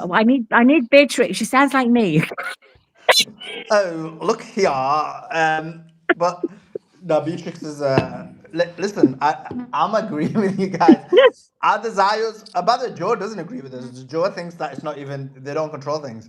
I'm saying so I saw Joe's like these rules just randomly came along and it was like just like, and they came. But the point is, I'm Solomon, it's agreeing with you amazing that that you love the US so much. I'm so proud of you that who you me? literally, you're a shill for the US, you know, and you're You are. amazing. You Bro, do this is the both problem. sides of the I need coin. I need You run with the hairs in the hands, baby. You're so cool, Yeah, right? So he picked the winning team. That's what he did. Okay. USA. USA, Okay, Sandy, USA. tell me where there's a sweatshop. Well, tell me where there's a re-education camp in the US right now in 2026. What's a re-education camp? USA. What you mean for gay people or you? What you mean? Every So I school don't is, know. Suleiman. Didn't you see what they're doing with TPUSA? They're going to Don't they put re-educate every Bibles in single school and child make in them read the America. Ten Commandments? And don't they make that? Or don't all schools have to have 10 Commandments and have to read the Bible? I don't know. What does that mean? Like so many states have to do that? Good. That's the ethos. That's the ethos. The Christians built that country. Yep. Isn't that indoctrination? I don't know. It's not. They built the Is that country. free They speech? Is built that it. free They thought? built it. They built the country. In 250 years, Joe, yeah. how am I defending So, your country and you're attacking it? Suleiman, Sully, Joe, you're an American. Why are you yeah, so I understand. anti-American, bro? It has nothing to do with being anti-American. I wish it was back to the way it used to be in the 80s. I think What? When Solomon's there was loads of racism? pro-American. When Big there was loads of time. racism, is that what you want it back to, Joe? There wasn't loads of. I guess there might have been. I don't know in the 80s if there was or not, to be honest. Oh, it didn't affect you, did it, Joe? So you weren't bothered. No, but why are you bringing it? Why are you moving the argument now? I thought we You were talking said about free you wish they speech. went back to the 80s. I'm saying things were worse in the 80s. Ask the black people if it was good in the 80s. Ask black people if it's better in 2026. Did you ask them? Do you know the answer Yeah, to I that? asked them. They said it's much worse in the 80s, Joe. You don't know. You It was have no much worse in the idea. 60s, Solomon. It was much worse in the UK Exactly. in the Yeah, it was. 60s. It was Yeah, exactly. much But worse Joe in the wants to take 60s it. and in the Joe US. wants to take Much him worse. back there, and I'm saying no, Joe. No, but in the UK, it was no blacks, Yeah, no but Irish, Sandy, I'm no agreeing with Jews. you. But this guy called Joe, he's saying, "Oh, guess what? It was better then. Suleiman, It was better when they were drinking out of different No, fountains." I don't He's think saying it Joe was is let's better saying when get they were that. drinking out of different fountains. I'm let's disagreeing with go him. back to you shilling for America. The thing is what I don't get is you're being censored yourself by multiple American 100%. By a companies, South African, by mostly by American a South companies. African. No, you're not censored by him because you're Joe, on you have X. a history of oppressing black people. You remember when you told those FBA you're gonna teach them? Exactly. This is what Joe is about. Oh Teach them how to Jesus! I was fish the only one. instead. I was the only one defending them. They were too stupid to understand. Not my They fault. were too stupid. Oh my God, They so racist. were. They're not The, stupid, they Joe. were the Black people in that people have as much space. intelligence I as didn't say everybody else, black Joe. people. I didn't say black Disavow, people. disavow, Joe. I Disavow. didn't say black people. Oh my God, I've got a zebra and a cheetah on my profile picture. Makes me a black South African, but I'm white. So like, you're being kicked off TikTok. They've deleted your channel on Ooh, YouTube. It seems like you're brutal. being censored by America, but you're defending More America. brutal. Wait, Joe. TikTok is owned by China. So No. You're on American TikTok how do you know I'm on the American TikTok? because I know you are because you started in America while Didn't you you were spend there. loads of times in Florida on TikTok, but you're in Tampa? Yeah, I flipping love it in Tampa. Yeah. I'm like literally a celebrity in Tampa because it's I all know you full. are. It's all full of Solomon, I love you. I love Palestinian you and so Lebanese, much. and they're all like, "Oh my God, it's Suleiman!" And I was like, "Yeah, how's It's it going, Solomon. guys?" Taking bare pictures. I think Joe is much more handsome, though. Oh, Joe. I mean, of course he is. That's no contest. Oh, thank you. But Joe, listen, Joe. How can you like China better than America? Like China is a million times worse. You're so anti-American. It's Have you I very been didn't to mad. China, say I like Solomon? China. Solomon, have you been to China? I'm going to Have you been to China in a China? couple of months, Sandy. No, I've been to China. My son lives Do you in like it? Shanghai. I Do you like loved it? it. Do you know Did you what? go For to 10 years, my son Sandy? lived in Did you go China to for 10 years. Xinjiang? Did you go to Xinjiang? I don't know all the names. I can't pronounce the names. I don't know the names. Sorry. But I'll tell you what, do you want to know where I went? Do you want to listen? It's No, up to you. I don't really. I just want to know if you went to Okay, fine. Xinjiang, where all the Uyghurs are. Well, I don't know the names. I don't know the provinces. Seriously, I don't know the provinces. I know where I went, but I can't tell you the provinces that I went to. So you never saw no re-education camps? Did you see re-education when you went? Did you see re-education camps? When I closed my When eyes, you I went saw there, them. Yeah. did you see re-education camps? Did you see when you went there? Did you see them? No. Someone told me about them. Oh, okay. Well, I went there and I didn't see them. So I don't. What do you want me to You say? just said you didn't go to Xinjiang. But I don't know where that is. It's in Xinjiang. I'm joking, obviously. I know. You want to know where I But went? anyway, Do you where do want you to know where I recommend me to went? go? Where do you recommend me going to China? I'm going in a Well, couple of months. Okay. Well, I didn't want to go to China. But once you finish this, we need to bring the space back to like actual geopolitics. Okay, fine. Okay. I'll shut up. You've basically derailed it completely. You But didn't. tell me I this. did. Answer this because this benefits me. Where shall I go? Oh gosh, go to well, I started in Shanghai and then I flew to the west of China, and I went to oh my god, go near Tibet to the borders of Tibet, to oh my god, what's it called? I've forgotten the name. Can I make a suggestion? Go on, make a suggestion. Yeah, this is Patrick, Life in China with Patrick. I've been here for Yep. almost 8 years now. Oh my god, this guy's name's Life in I went to China. Shangri-La. Go to Yeah, Shangri-La. yeah. I went to Shangri-La. Oh, he's an Shangri-La is American in epic. China. What are you gonna say? China's better? Or are you gonna say America's better? I went to You know, Dragon. I love both countries. I love both countries. See, Joe, I don't he's not love what's straight like going you, on Joe. in the China is United awesome. States. I don't love what's going on in Washington, D.C. All right, so tell us, have you been to Xinjiang, Life in China? It's not Xinjiang. You're talking about Xinjiang. It's called Obviously, I'm not Xinjiang. going to pronounce it. Ain't no China, Xinjiang. man.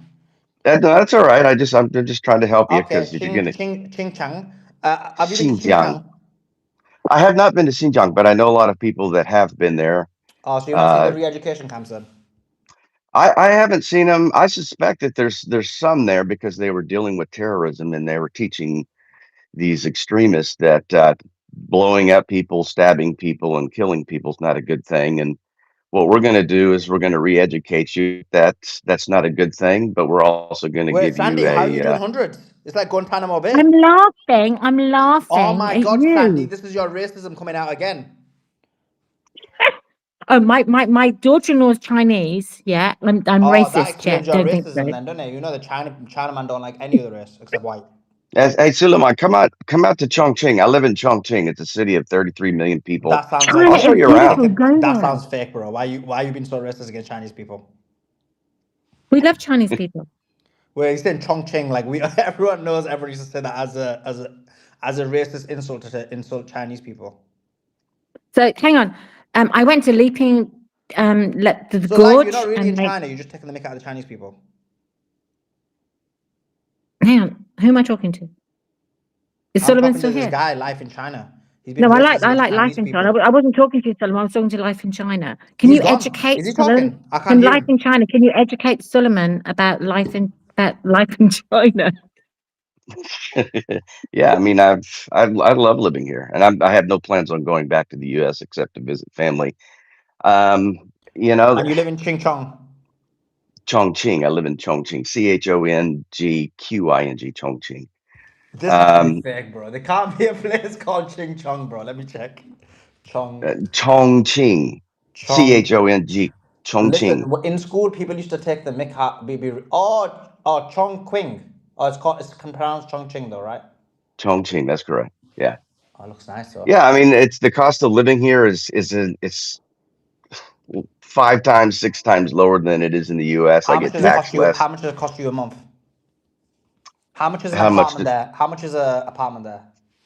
They live like Well, kings, Solomon. Yeah, we do. I mean, I'll give you an example. When I first came here, this is 8 years ago, I got a nice 3-bedroom apartment on the 31st floor overlooking the mountains behind, it's called Nanshan Mountain.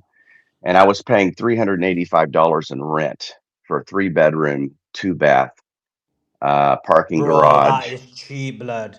Yeah. We own 2 houses. One of them's paid off. The other one we have Wait, about 30. they let you buy a house in China? Hell yeah. Yes, Yes, you But you're can not buy yes. Chinese. foreigners can buy houses. And yeah, Did I you marry can a buy Chinese woman? I am married to a Chinese woman. We have 2 children. I've got Oh, no one wonder child you that might you basically colonized. You colonized China and then buying a Chinese place, basically what you're telling me. There's a website, Philemon, didn't you know? Sorry? How comes Oh my all God, these Anglo-Saxons from America going to China, colonizing it, and then being like, oh, they're China's so not in great? Dubai, they're in China. You hate we're, Dubai. They're not going to Dubai, Philemon. They're going to China. Right? It's Yeah, yeah. choose making China over sense. Dubai. It's not even close Joa, to Hey, it. Sandy, Suleiman, let me tell you this. So I had a slip and disc. This they all was in the peddle pro summer. CCP, This was in the summer. propaganda. This was in the summer. I had a slip disc and I went to a hospital and I had to get a CT, an MRI, and an X-ray, and the 3 total cost. And I do have insurance. I have MetLife insurance. The total cost before the insurance was about $75 for those 3 things. So your health care 100%. is really inexpensive. My mother-in-law, she Another actually just level. had my mother-in-law just had surgery yesterday. And that surgery, she's got insurance that'll cover about 80% of the cost, and then we're going to cover the 20%. I mean, they've got the money to pay for the 20%, but it'll probably cost her maybe $1,500 to $2,000 for this surgery that she got yesterday to fix her back. So, I My mean, you got, daughter-in-law Okay, go ahead. cool. got So was bring in it a back to the okay, Sandy. And you bring it back to okay. the politics. I'll I shut can't up. bring you up to spaces again because you always derail. We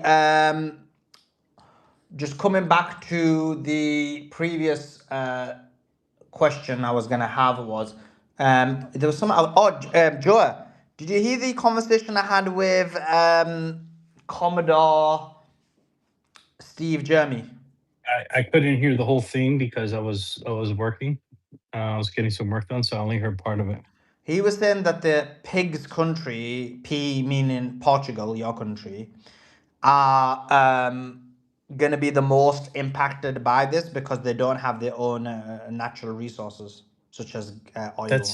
That's false, and I can tell you why.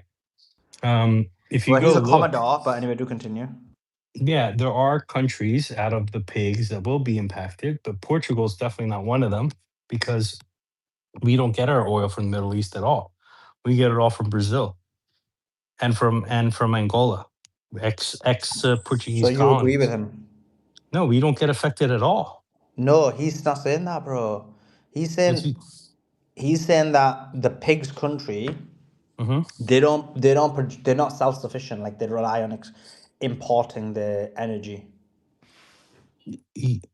Yes, I mean, so does most of Europe.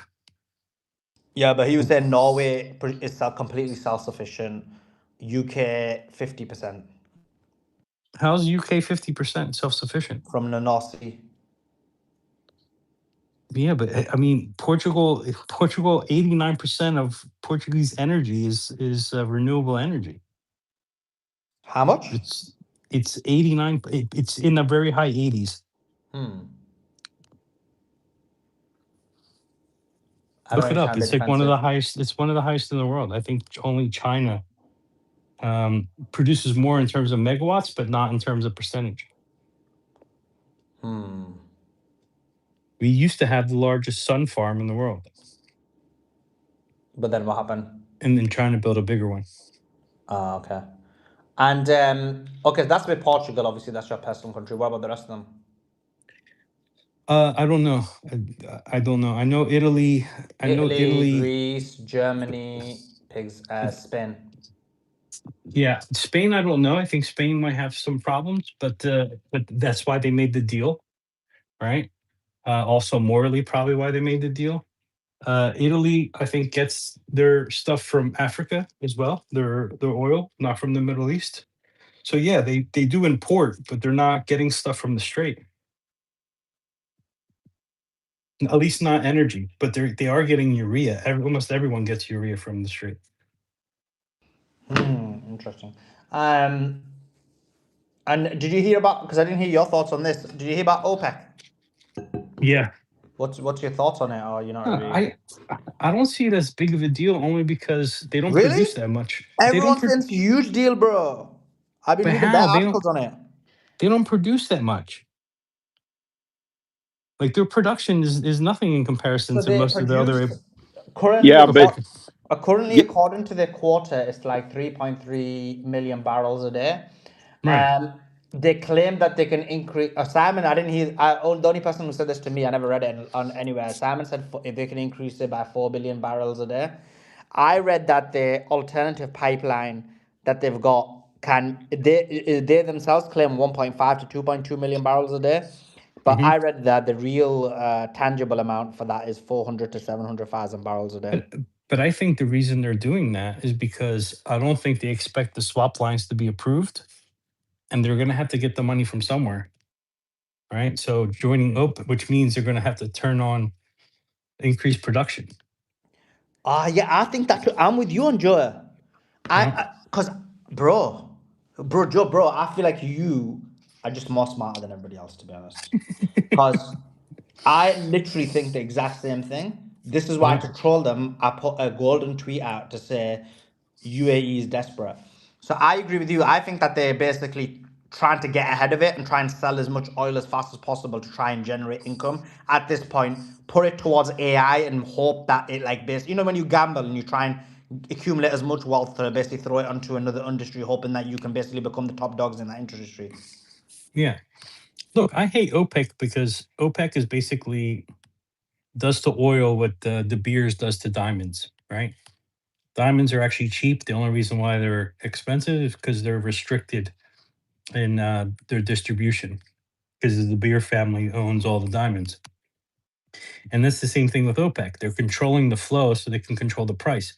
If it's a natural resource, why do you have control over how much gets distributed? We don't do that with other resources, right? It should be illegal, to be honest. So I'm happy they're not part of OPEC, but I don't see it as some big deal, to be honest. No, but it is a big see deal. them.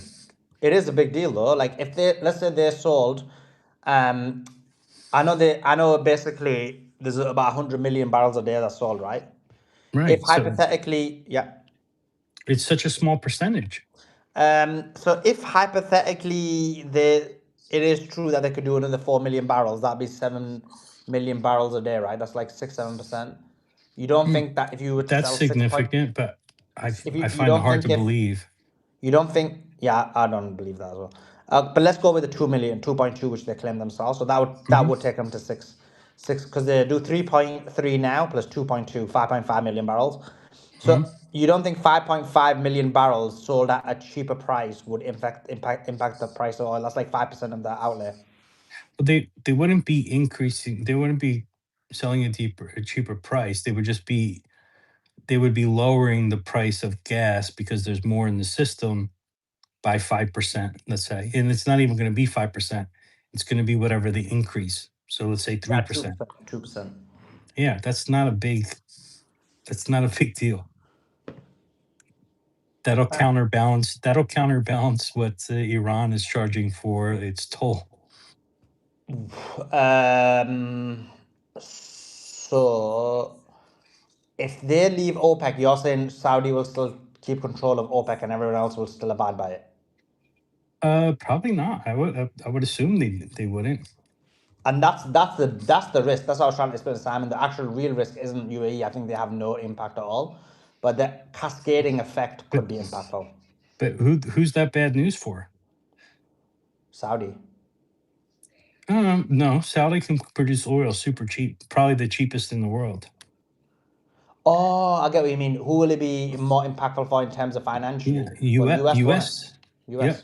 Because at 55, once it gets below 55, they start capping oil wells. Wasn't it at 60 somewhere before the war? No, I spoke to Tom on here. He used to work in oil, but I didn't recommend him to you because he's more. He wouldn't have been able to answer your question. But at 55, that's when they start capping. Yeah, but wasn't the price of oil about 62 or something, or 55? Oh yeah, but what it that's was? worth it. They're still making money. Okay. But it was quite close to the borderline, right? Yeah. Yeah, but America's okay with that price. America's okay with 60, 65. That's fine. It's when it gets below 55 that's, certain ones become not profitable anymore, and the lower it gets, the more of them become not profitable. And I think fracking becomes unprofitable too. I don't know if anyone can back me up on that, but I'm pretty sure fracking is not cheap. Yeah, I was gonna say that fracking's not cheap. I don't know the exact price points, but I know that in the 50s that is not profitable. Saudi Arabia, from what I have heard, does have very cheap oil. So oil could be like 40 something a barrel, and Saudi Arabia is still gonna make money. You can't frack oil in its low 50s in profit because it's a very energy intensive process and expensive to get out of the ground, fracking wise. Yeah. Same for Canada too.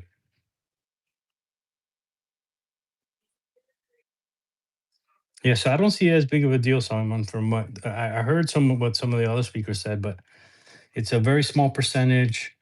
It's going to counteract the price that's going to increase due to the toll from the Hormuz.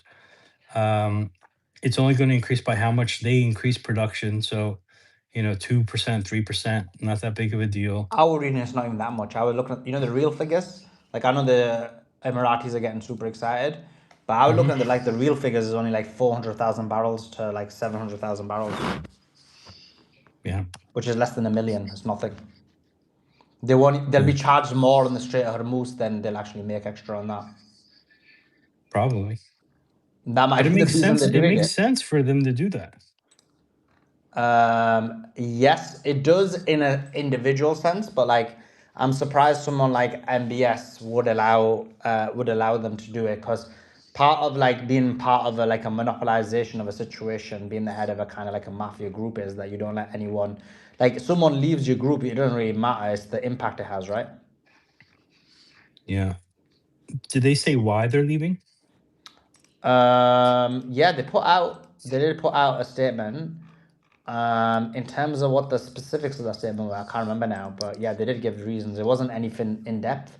It was more about like their own strategic reasons or whatever, their own beneficial reasons, but they still have a good relationship with the various OPEC countries and such. I did read the statement, but it was like 5-6 hours ago. Oh. I was wondering if it mentioned anything about Iran. No, they didn't. They didn't mention Iran.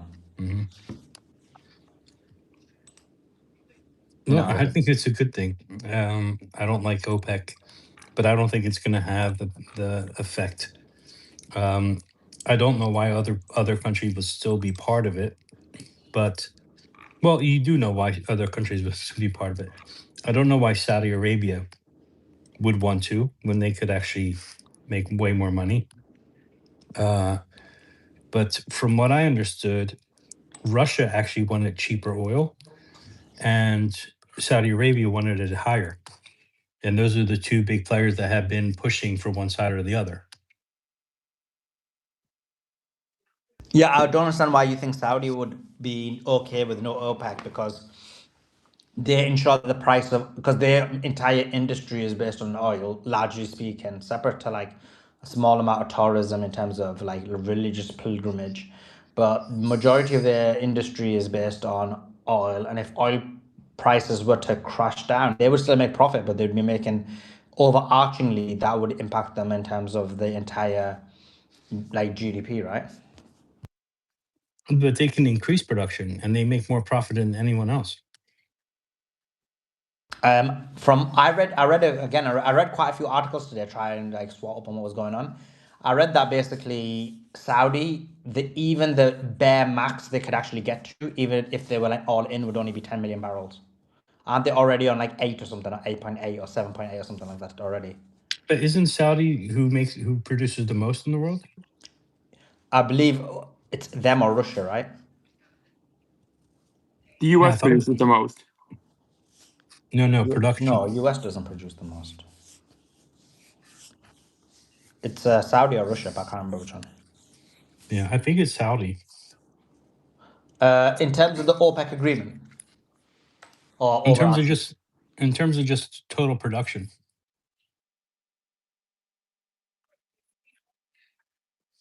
Let me check.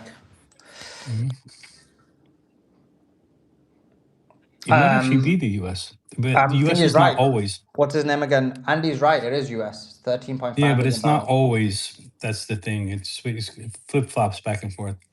Saudi is ahead of Russia though. It's 11 million, and Russia's 10.7. But that's what it was. Sorry, they don't. But America only exports like certain percentage. It's like a much lower percentage, whereas the biggest export is Saudi. That's what it was. Yeah, but the demand. The problem is if the price goes too low, the demand goes back up because US can't produce it, which is the largest producer. So what happens then? The price gets pushed back up. Like I actually think the natural place of it is is in the 50s. What I mean, if there was no OPEC, wouldn't the price just completely capitulate because everyone's able to No, produce how much oil? because then who's producing the oil for America? Huh? If it goes below 50, or if it goes even to 50, then the largest oil producer, America, is no longer online. True. So where do they buy it from? And they're the largest consumers of oil. So then that pushes the prices back up. They're the largest consumer, but they don't export that much oil, right? They export quite a bit, but I don't know how much. I thought it was like 50%, but I could be wrong again because I was reading it today. But you know how you don't really take everything in when you're quickly reading.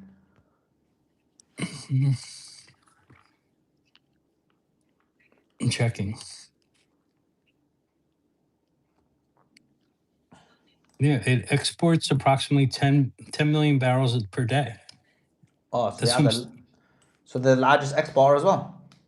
Yeah. I read 50%. Like it was like they export around 50%, about 7 I million know they barrels a day. export a lot of it because it's not easy to refine, and then the other stuff that they like to refine is for the diesel, and we actually don't have diesel, but we need a lot of diesel. That's why we always buy the Canadian heavy crude, and Venezuela now, because that's perfect for diesel, and a lot of our refineries have been switched over to diesel,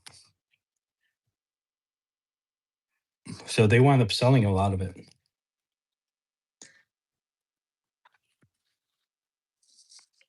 Yeah, so I get your logic. You're basically saying if they were to basically but then but they could do that and you just take US out. So the price would end up dropping enough to pull US out of it, but you'd still make money. Actually, the smart move would be to produce enough that you pull the US out of it, and then but then you're all making money still. Does that make sense? Yeah, I just don't know all the other. I know, for example, Angola, although very, very small producer, their oil is even more expensive than the U.S. So I don't know how many other oil producing countries would close at $50 a barrel. But isn't the US the most expensive, like in terms of cost of production? No, I know Angola's higher. Angola's higher. Why? Because it's mixed with sand, and I know Canada's high. Parts of Canada, some of the oil in Canada is higher too. Not all of it. Okay. Also, because it's mixed with sand. Interesting. I think that's the only one that's higher than fracking.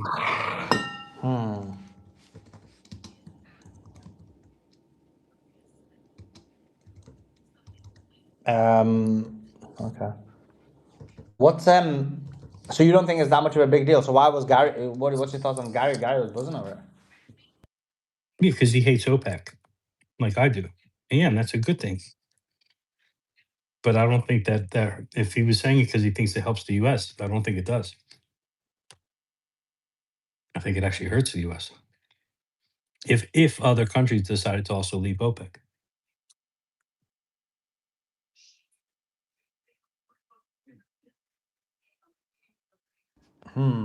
Okay. And what's your so you don't, but then what's the point of this deal? What does it, I guess from UAE's perspective, 3.3, like you extra guess that, so they do increase production from their own personal perspective, they're increasing production by at least 25%. And Hmm. if it is the 2.2 million barrels, then they're increasing it by nearly 50-60%, right? So from their personal side perspective, they're making a lot more money. Yeah, exactly. I think that's a good thing. I think they need to, right? America's actions have cost them a lot of money. I mean, their own actions there, but we'll have to agree to disagree. But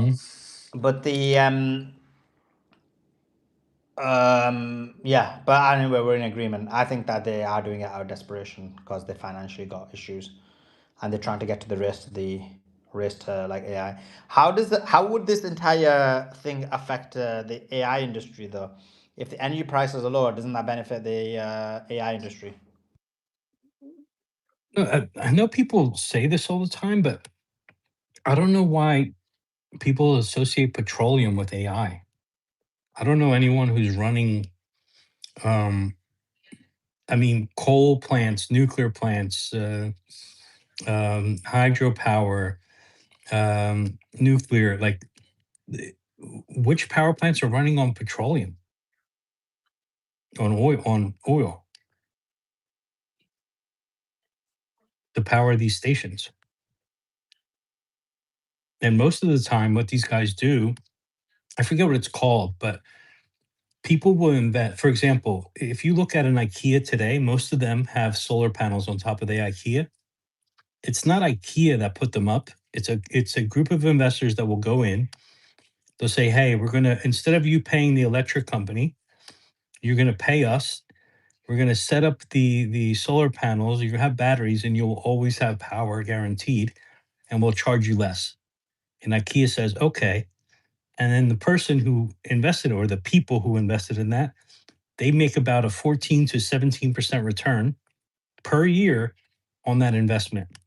So it's a very, very popular way to park money to invest because it's pretty safe to do. I forget what the name of it has like three initials. I forget what it's called. But that's what's going to happen to a lot of these data centers too. They're not going to go to the private electric grid to get power.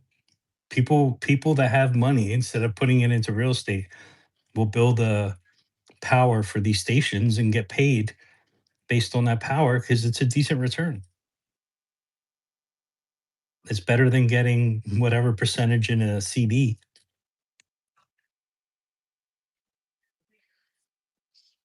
So I don't know. A lot of people make that comment all the time, but I don't see how that competes for AI. It's not like, hey, do I give my AI power or my car? It's not the same type of energy. Or am I missing something here? Because I've heard that so many times, but I don't get it. Do you know what I mean? Joe, yeah, no, I agree with you. Joe, another question I got for you is kind of a bit off topic. When you went to you meet your boys in Davos, Yeah. one of the things you said when you came out was, if I remember right, was that you believe AI. You always believed anyway, but that you believe that the advances in robotics were quite exceptional, and that you believed in its long-term prospects, and that things were a lot more further ahead than what many of us believe, or not many of us, many people believe. Yeah. Is that right? If I accurately relay that to you? Kind of. There's a little bit of a nuance. It was, I didn't believe in the whole robot thing because I didn't believe that you're going to get, hundreds of thousands of batteries spun up for these things that fast, right? So I thought it would take a long time. What happened in Davos was every person I spoke to, like almost literally every person, they were all talking about the advancements in battery technology, all of them. And I haven't completely gone down that rabbit hole yet, but there is a lot that has been done with batteries. Some of them don't involve lithium at all. There's things like nuclear batteries. There's multiple things that are happening in the battery world, which would make that possible. And that's why I believe, yeah, it's a lot more feasible today than it was what I was thinking, that they're all going to get some like lithium batteries. So you think that in terms of like for people's perspective, for like future vocations, obviously like you believe AI and robotics is going to take over. So what would be like some of the industries one should think about going into? And I ask myself this all the time. I really do, and I don't know, because um, I have people's friends who has kids who just started college. Um, one studying to be a lawyer, one studying to be a doctor, and I'm like, yeah, I don't know if that would be the industry I would go into. It's not going to be the blue collar jobs that are being taken. It's not the plumber. It's not the electrician. It's not the landscaper. Um, those aren't being taken by AI. It's the smart, it's the intelligent work that's being taken by AI. And if you don't have experience now, which will really help you continue to have a job, I don't know where you're going to get it. And I don't know the answer to that, Suleiman, because I don't. Because for people interning, for example, you don't need them for a lot of things. Like right now, there's very few law firms that would need interns at all. Like, what do you do?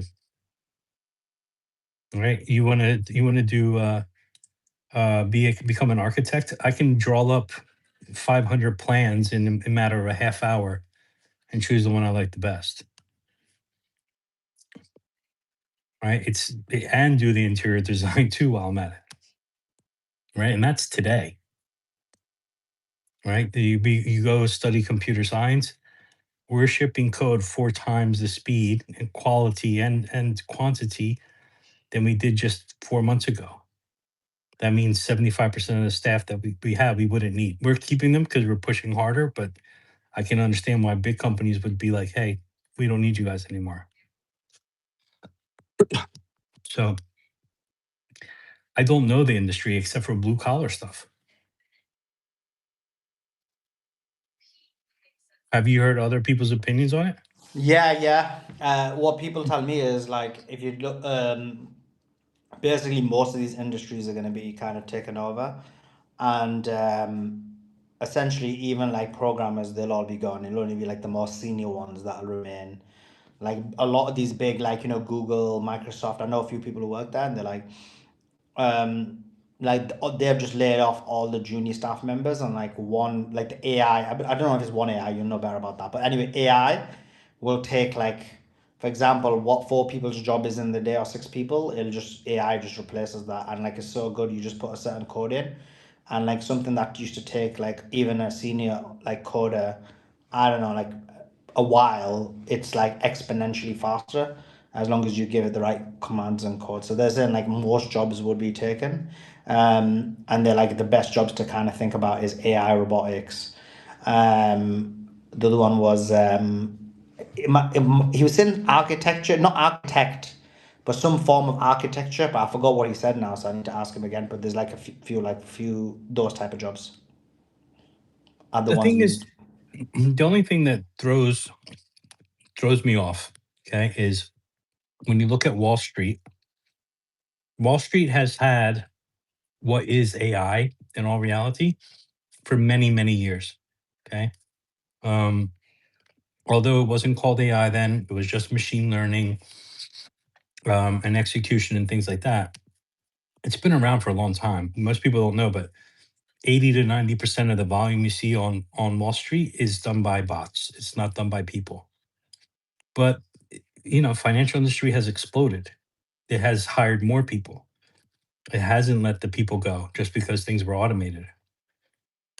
So I don't know. Like, while yes, things become more efficient, does that mean you keep on the same amount of people and you just try to get more business?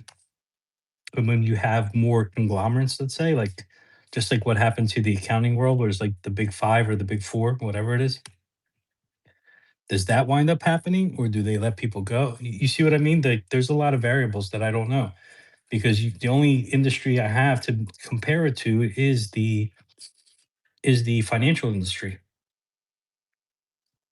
right? It's been around for a long time. I mean, Aladdin used machine learning. Renaissance apparently used machine learning.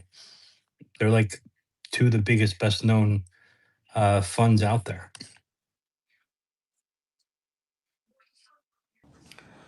Yeah, makes sense, bro. Makes sense. Right, guys, we are going to be wrapping up here. We'll be back tomorrow. Tomorrow, 2 p.m. Eastern, we have an interview with David Pine. I believe he's like I already explained David Pine, who I've give you guys his credentials already. Huge interview, so that's going to be 2 p.m. Eastern, and then we'll hit the space. Well, the space will be running already, and then obviously we'll move on to the other channel after that interview. So make sure you are following, make sure you are subscribing to both channels. The new channel is doing quite well, so make sure you subscribe to the new channel. And have your notifications on both so you're aware that we've gone live. I'll see you guys tomorrow. So really appreciate every single person. I know it was a bit of a long, quite a few interviews today, but I think hopefully it was a wealth of knowledge and you learned a lot. But much love to every single one of you. Appreciate you guys joining in. Appreciate you guys listening.